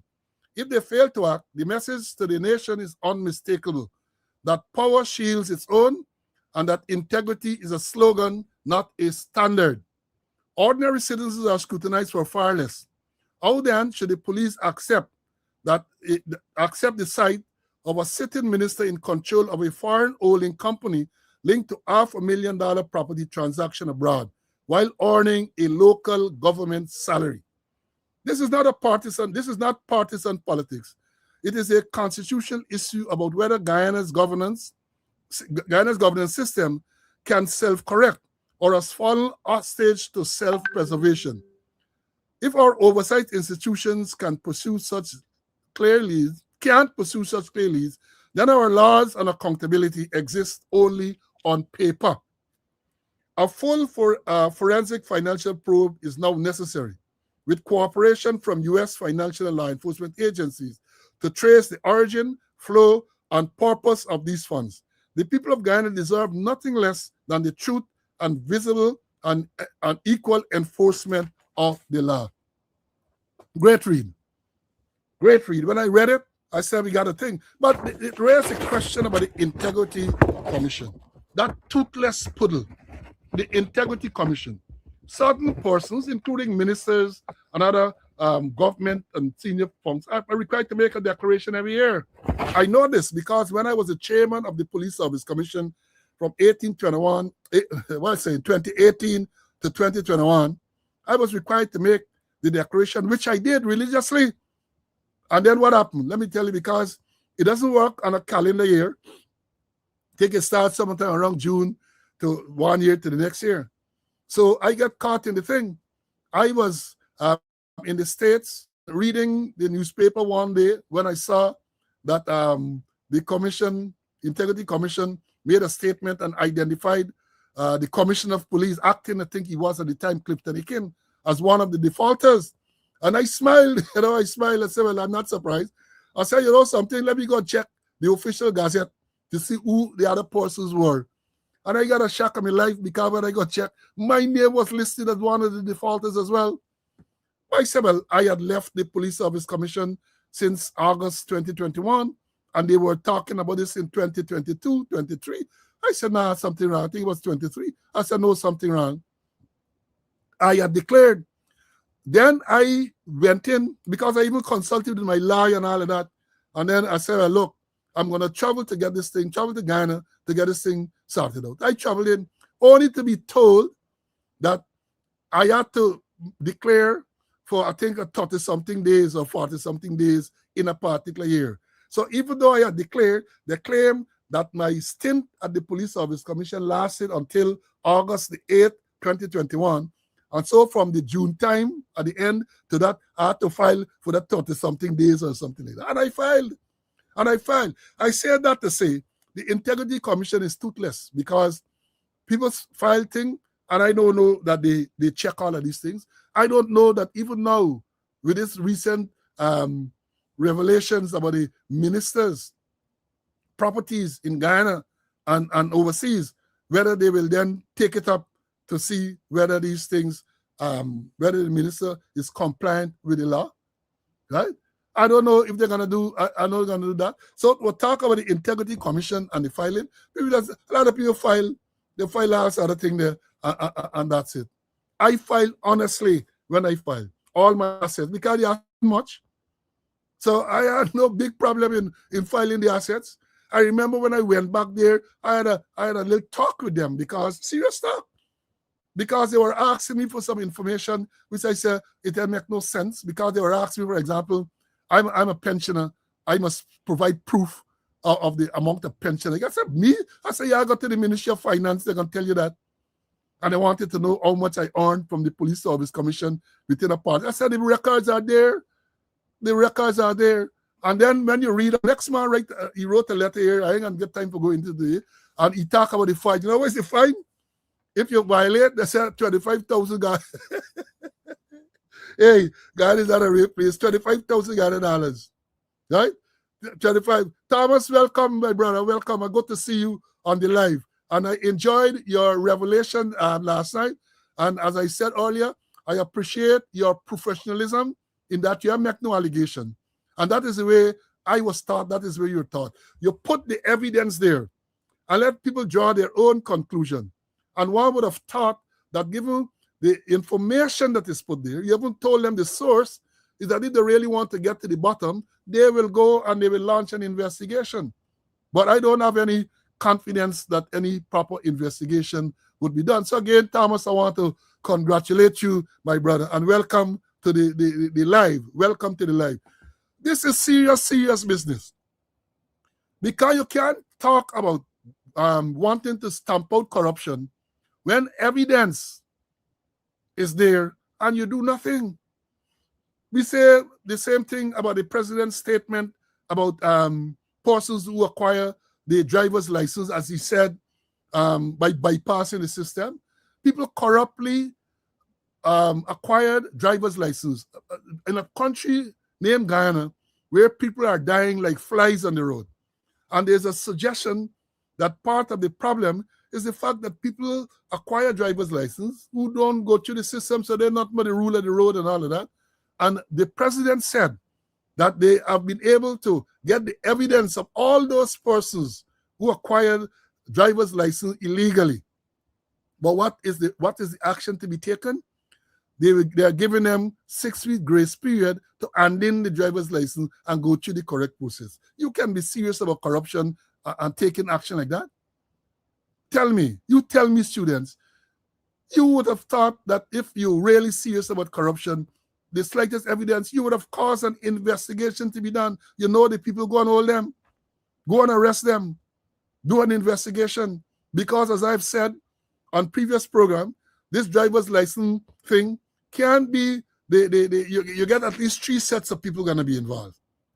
The person who acquired the license, the police licenses and certifying officer who would have issued the certificate of competence, and the GRA who would have issued the license.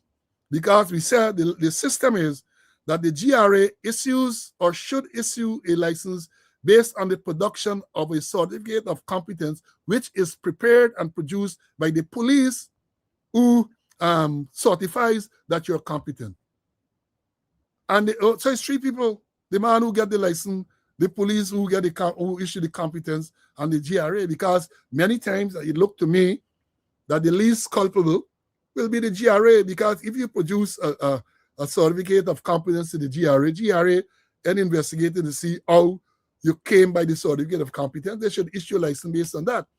And I said the only way they are going to be liable is if they are issuing license without a certificate of competence. And the president suggests that they triangulated, that is his word code, triangulated and not have all of that information. That is what the president indicated. So these people are not serious about corruption. Because again, I made the point about Jack Dio and Sue. Because if you were serious about corruption, then that would have been investigated. I also made the point about the commissioner of police who admitted to taking $8.5 million in office. That is corruption. Even though they say it's a finance wedding, and the vice president said that such an act is reprehensible. And what they do? They promoted the man to commission. So these acts are rewarded. Let me face it. During the recent run-up to the election, the government, the president, PPP party says that they're going to establish some anti-corruption unit. They have been in office now, election in September, October, November, December, 4 months gone. You hear nothing about that any longer. You haven't heard anything. But I said this. They have no interest in establishing or dealing with anything related to corruption because it's going to amount to shooting themselves in the foot. Any credible investigation, most of them, and let me be very carefully, not all of them. I believe that you have a few ministers, very, very few, who can pass muster. Let me put it this way. There are a few. I don't call the name, but I believe that there are a few who can pass muster. I believe the majority of them are corrupt. And let me understand this again. When we talk about corruption, we gave a definition some time ago. You don't have to take money. You don't have to be a quid pro quo, yeah, you, yeah, me, as we say in Guyana, take money to be corrupt. You can be corrupt in other ways, use your influence corruptly to get certain decisions and so on, get your family and all this type of thing. Because, for example, as I didn't talk about Zulfikar Mustafa, son, the son of the minister, who he says the doctor never practiced a day, but the man get multi-million-dollar properties and so on. And I say this, and I am repeating it. We have some, based on what they're saying, all of them about investing, they want to tell you investments and so on. We have, based on that, if you're to believe them, some of the most brilliant investors, brilliant, so in 5 years, them people can invest and acquire hundreds of millions of dollars. Brilliant, brilliant people. And if you have that type of skill and you have the wherewithal to get them type of returns or profit, as we say, oh man, share it with poor people. Huh? Share it with us, was that less fortunate people so we can acquire some of that wealth, right? Share it, man. So yes, this thing is a serious thing. It's a serious thing. But let me tell you something. As we have said, we ain't done in. And people like Thomas and these guys, this is Guyanese talk, Thomas. You have been associated with Mark and these people long enough, perhaps, to catch on some of these Guyanese phrases. We ain't done in.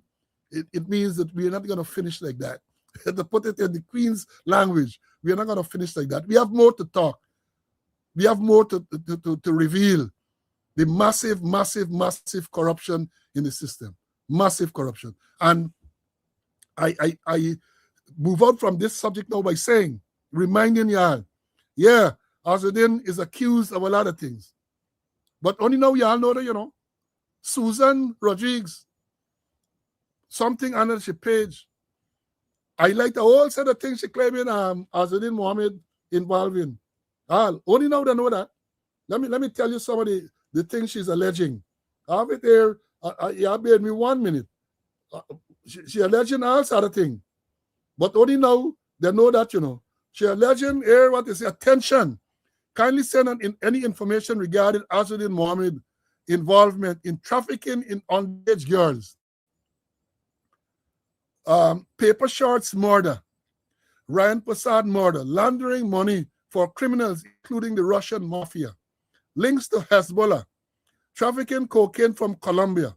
Gold smuggling with Venezuelan military officials. Send via WhatsApp and a number is there. That is what appears. As I said before, I'm telling you that in these days of AI and so on, you never know if it is originated from her. But it is from, on our page, we understand. And that was following a similar claim of impropriety made by Azudin Mohammed for information to be sent. They know all of it now, all of a sudden.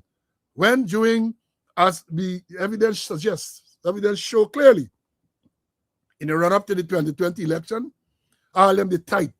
And I use an ex-Guyanese phrase, like Batty and Poe. They were like Batty and Poe. Azadin bulletproof vehicle ferrying the president around. Even when he became president, is the Azadin Mohammed vehicle took him at the inauguration at the cultural center. He came back later and denied and said that once he became president, he didn't use the vehicle any longer. Lie, because we produced the evidence to show that when the vehicle was going in to the cultural center for the inauguration, it had the presidential crown on it. Lie.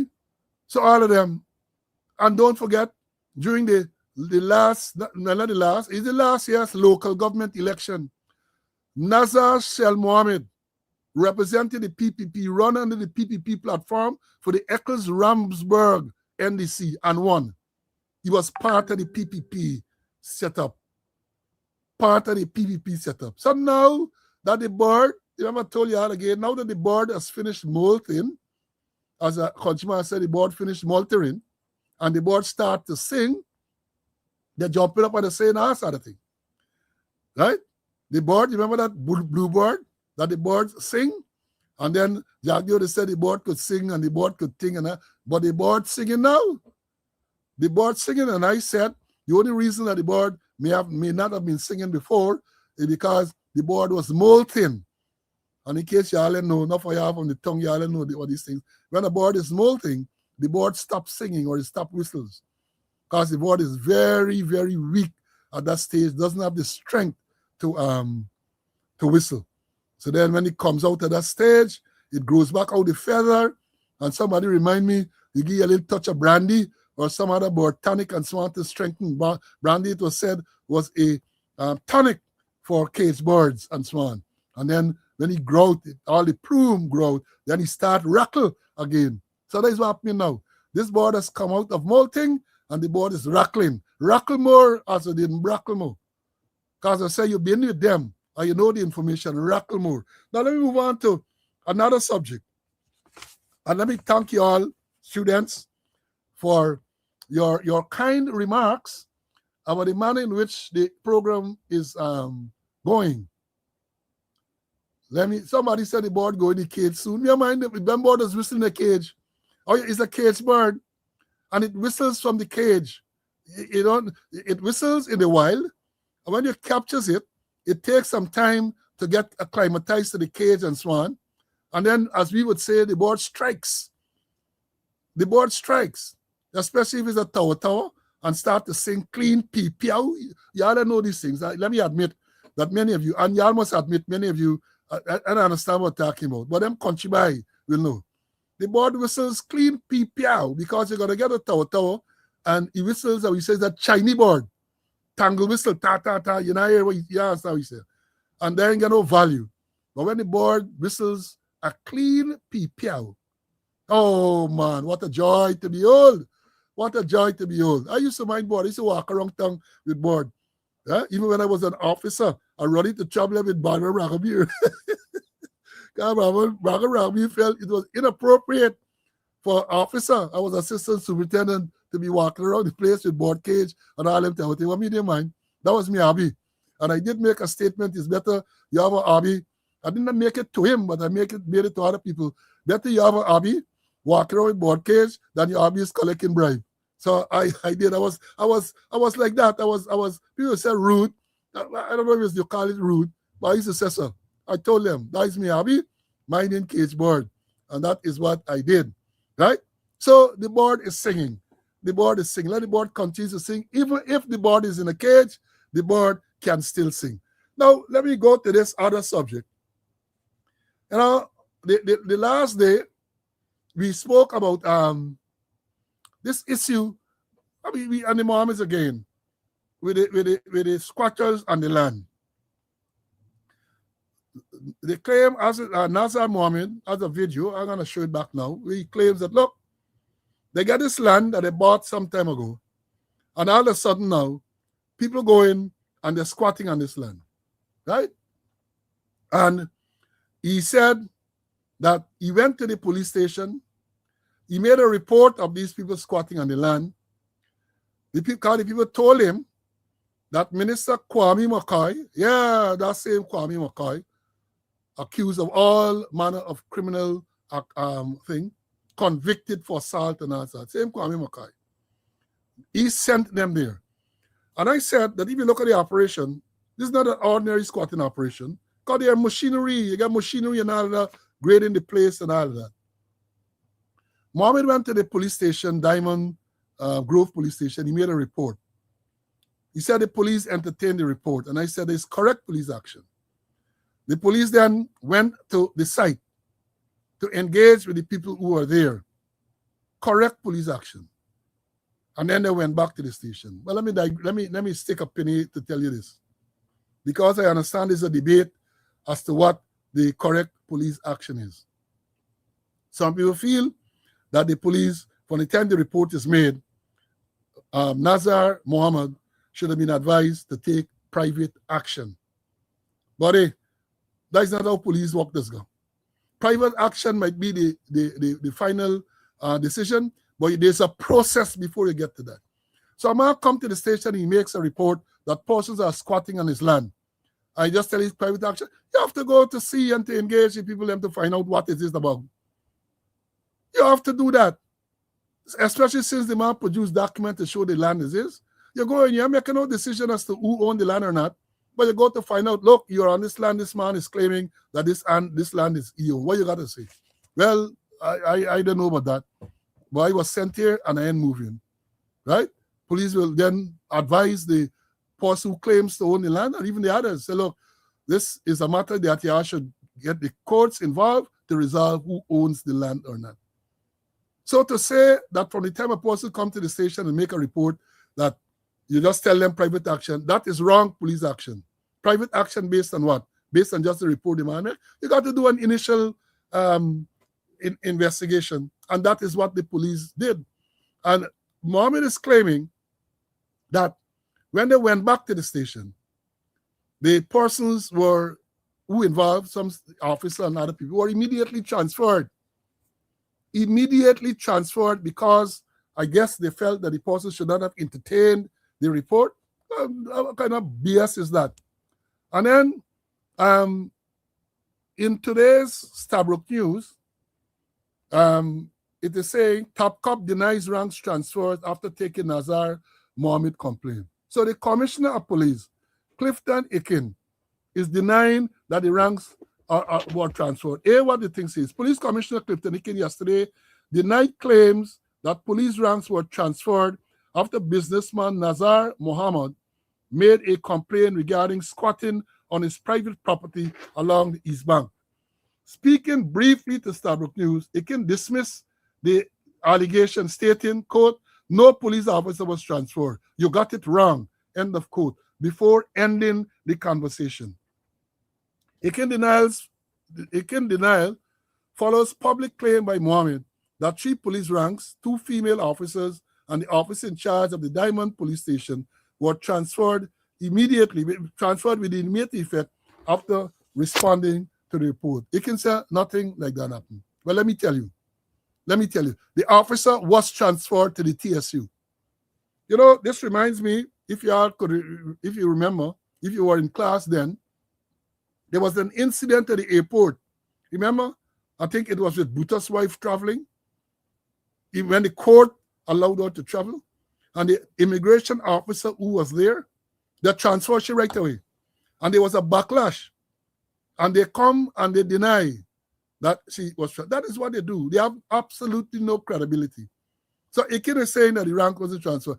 The man was transferred to the TSU. I know his name, I know the time and everything he was transferred to. I don't know about the other ranks. But the officer, I think a deputy superintendent, was transferred to the TSU because of the action taken by the police. So he can come in now and with his usual lying self to say nobody was transferred. I want to tell you the same thing too with Emnat Shah. When after the cocaine find in Region 1, 4.4 tons of cocaine, he was removed and put in transport workshop. A senior superintendent removed as a divisional commander, put in the transport workshop to take over from a cadet officer. And then subsequent to that, he was put as the second in command of operations. And when it was raised They deny, oh no, that is not so, that is not so. And then they quickly reverse, they quickly move it for me and park you up somewhere in the Mountain Branch compound. That is what they are good at. That is what they're good at. The officer was transferred immediately to the TSU. That maybe Iken is so incompetent and they even know that. I wouldn't necessarily say that something like that would happen here, no. But if the allegation is made, at least find out. The officer, I have his name and everything, was transferred to the TSU because he entertained the report from Nazar Mohammed in relation to persons squatting on his property. And Mr. Mohammed indicated that they went there and they removed the thing, the structures that were put. He removed the structures, and the people moved from the open area, they gone into the bush part and putting up structure. And he says that, look, he intend to remove them and so on. Well, let me just, I'm not saying that you shouldn't do that, Mr. Marvin, but let me give you a warning. Don't trust these people, you know. I mean, you know, Iken used to be by your office frequently back in the day. You think you know that Iken. This Iken is a different Iken. This is Iken is in a survival mode, and he will do anything that they tell him to do. So I am cautioning you, because people are squatting on private property. All right, the police have no jurisdiction there. But from the moment the owner of this property seeks to assert his rights to the property, police will suddenly realize that they must go and take action. The first report, let me say this is what the crystal ball is telling me, that the first report that is made against Mohammed about removing them from the squat, of course, they're going to maybe embellish the thing to talk about church and so on. A whole van loads of police and rush down to arrest Mr. Mohammed. So, Mr. Mohammed, be careful. Be careful. I am saying this again, that you have a right, you get your documentation, you have a right to make sure you protect your property. Be careful how you do that. Because, again, I say, from the time the bulldozer go, if you employ people to remove them, they will be encouraged to go and make report at the station. And from the time they make the report at the station, they're going to send van loads of police to say they arrest you either for threatening behavior, for assault, something they're going to cook up. They're very good at that. Something. So I caution you, sir, to be careful. I caution you to try to engage your lawyers as early as possible. As I've said, yes, you have a right to protect your property, but stand guided by your legal team. Please stand guided by your legal team, because they might be setting you up as one of the students here. They might be setting you up. But to read this lie this morning, that the commissioner is telling Starbrook News that no one was transferred. I don't know about the junior ranks, but I know that the officer in charge, I have his name and everything, was transferred to the TSU because of the action, immediately to the TSU because of the action he took.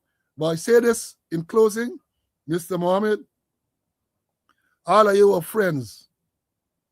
All of you are friends. You yourself admitted that you use your resources to make sure that they're going power that they're in there now. So they turn back against you. The shoe is burned on the other foot. They turn back against you. You are all part of let me go further. Let me go further. Let me give him outly liberty. It is alleged that you all were all part of this charandas arrangement to bring down the coalition government. All of you. You know the thing with the called cash with the money? All of you involved for bring down the coalition government. Right? So now that they're torn back upon you, now that they're torn back, they say, like they say, bend down and take it. Bend down. Now that they have turned on you viciously, because understand it, they're not let up. They are not letting up. They're going to use the taxpayers' money and the lobbying arrangement in the US and elsewhere to make sure that y'all are taken out of Guyana. They're going to make sure that y'all are taken out of Guyana. That is the aim. According to Juman Yassim, the wicked set. The wicked set. He said so, not me. Senior Counsel Juman Yassim said the wicked set. Because they had anticipated that you would have had issues, court issues relating to the last election, and therefore they set the wicked. That is what they're saying, the wicked set. So the body, and I respect Nazar Mohammed, quiet, decent man, you know. I respect him. Quiet, decent man, but they say sympathy without aid and mean nothing. I can't help you. So it don't make sense as sympathize. Because old people say sympathy without aid and nothing. But just reflect. You get enough time. I know you're a man of faith. You get enough time to reflect on what the conspiracy was to bring down the coalition government. And the reason, the motive behind all of that. Right? When I get charandas to tell people you got to do with sugar workers. And nothing to do with sugar workers. Nothing to do. When I looked at that picture at the night of the no case, the no confidence vote, and I look at some of the characters sitting there, they weren't parliamentarians, but they knew what was coming on. And they go there, sit down, to see the thing play out. To see maybe you want to say who were the others, because we understand it wasn't only Charandas. The thing they set up, that if Charandas didn't do the thing, others were bought to do the thing. Tell us, man, about all the arrangement. You also the Delta Force arrangement to remove Maduro was a classic one. The no confidence motion arrangement was a classic one too. Charandas, it is alleged, I got to say again, that the Canadian High Commissioner involved in the thing, quick time, the spirit he out, he was a Canadian citizen, quick time, the techie security and so on, once he think, they knew what was coming down. They knew what was coming on. And they're claiming, it is alleged, Mr. Mohammed, that you were a part of it.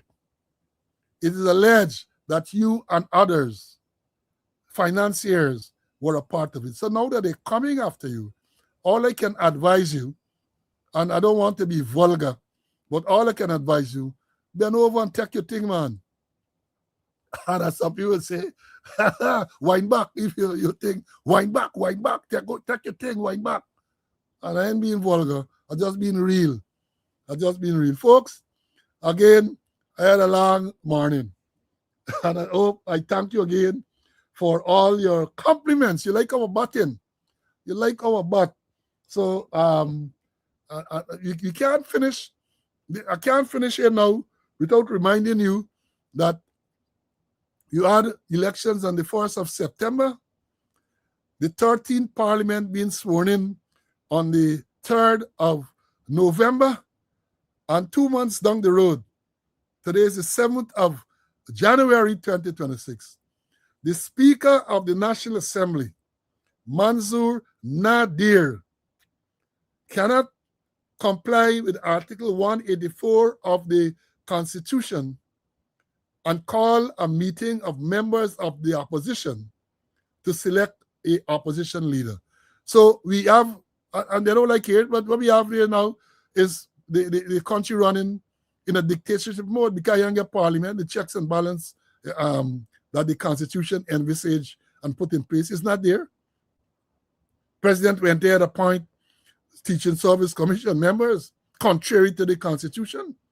And I say, they're sitting down, even with this Susan Rodriguez thing, the combined opposition came out and said she must resign and so on. Yeah, y'all writing letter, y'all coming and talk. You have to do more than that. You have to do more than that. And I'm not advocating for any legal action, but there are a lot of other legal action that can be taken, and y'all should do it. But just to come out, they can just ignore you as they have done in the past. Just ignore.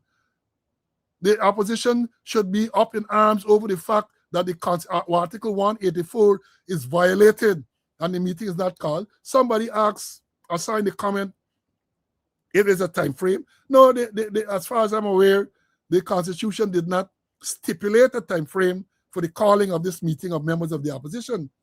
But after the swearing, and if we go by the past, sometimes the same day that the members are sworn in. you have the meeting to elect the leader of the opposition. Same day. And it is said, even though they come out and say that in 2015 or something like that, there was a delay. The delay in 2015 of swearing in the leader of the opposition was occasioned by the opposition, people led by Bharat Jagdeo, not going to parliament. Not going to parliament. They boycotted parliament for a long time. And when they resumed parliament, the very first day they went back to parliament, the meeting was called and Bharat Jagdeo was elected as the leader of the opposition. So we are in some uncharted waters. And here, let me say this. It is my belief, and that is what the crystal ball is telling me.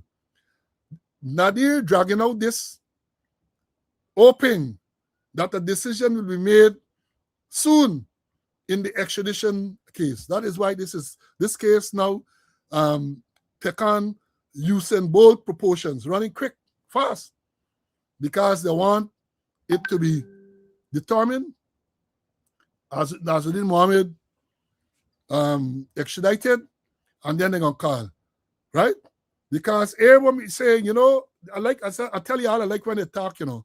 Listen to this statement by the president, Irfan Ali. Listen to this statement. It's a short thing. Listen to this. The opposition leader will be a he or she. You're assuming that the opposition leader will be a he. I think that's a very big assumption. There might be a view that the opposition leader might be a he, but I can't say, I can't predict what will happen. One way or another. That's a vote. One way or another, an opposition leader will be there, and when an opposition leader is there, the president will fulfill his responsibility in accordance with the Constitution, whether it's he or she. You didn't prefer to wait until that person is appointed. Whether it's he or she. The process of consultation with the opposition leader, could you probably... Hear what the president said? You know it was a he or a she. And then he says that once the post is named, the president is going to fulfill his responsibilities according with the Constitution. According to what Constitution, Mr. President? You have been known to violate the Constitution.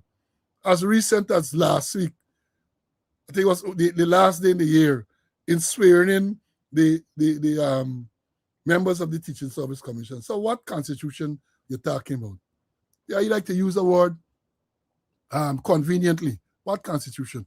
But it is significant to note that the president publicly is saying, when Ali Al-Roy out say, well, as I did morning, the president said, you're giving him out liberty. How you know he's going to be a he? He can be a she.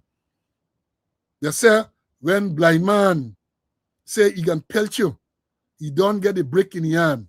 So maybe negotiations are going on for somebody other than Azuddin Mohammed. Got to be some she. Because he say he can be a he or he can be a she. Or I suspect it can be a shim, a he, she, a she, he can be that. And here again, I'm not being homophobic when I say so. Because I know enough of them don't identify with the gender that they were born in, right? So that is what the president said, that it's not a done deal that is going to be Azuddin Mohammed. And my own belief is that they're waiting until to see how this extradition thing can go. Because they get shaft, you know.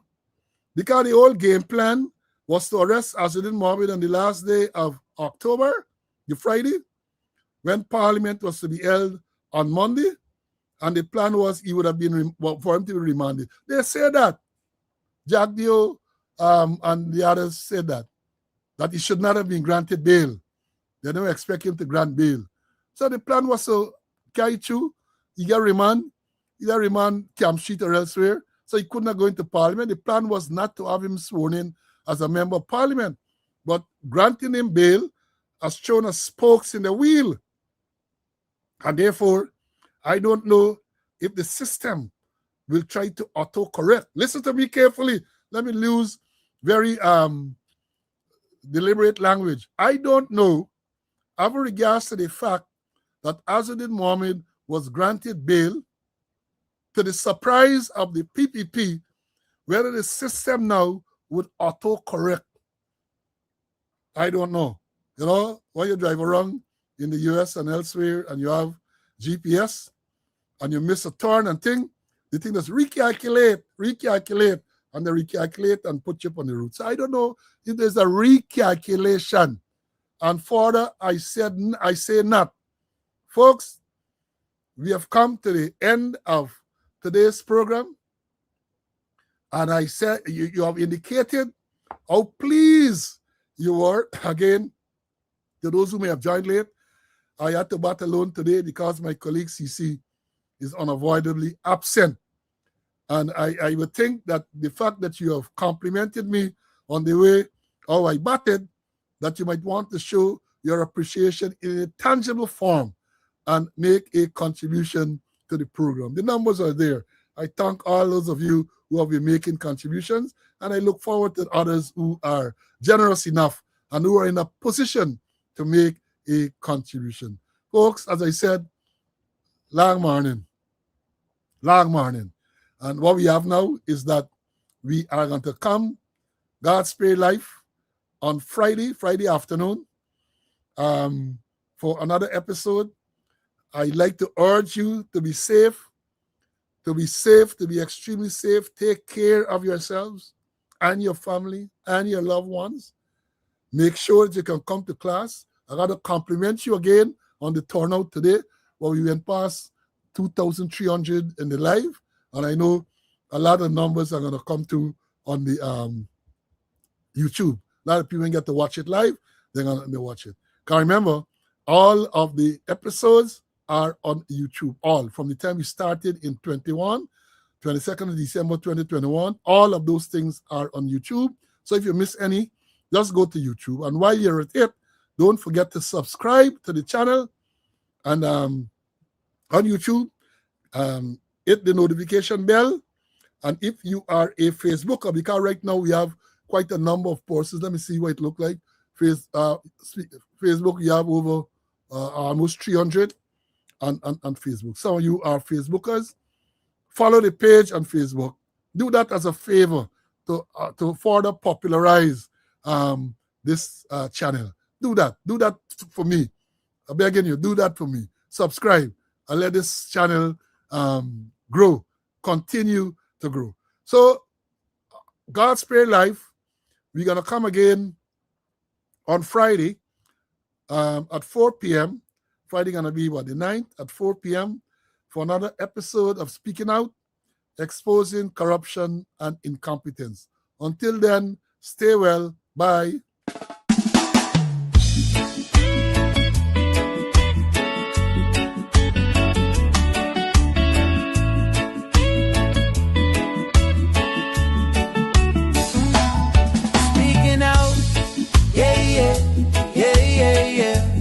Up comes Boslow and Mr. Clinton, Conway, speaking and exposing corruption each and every day.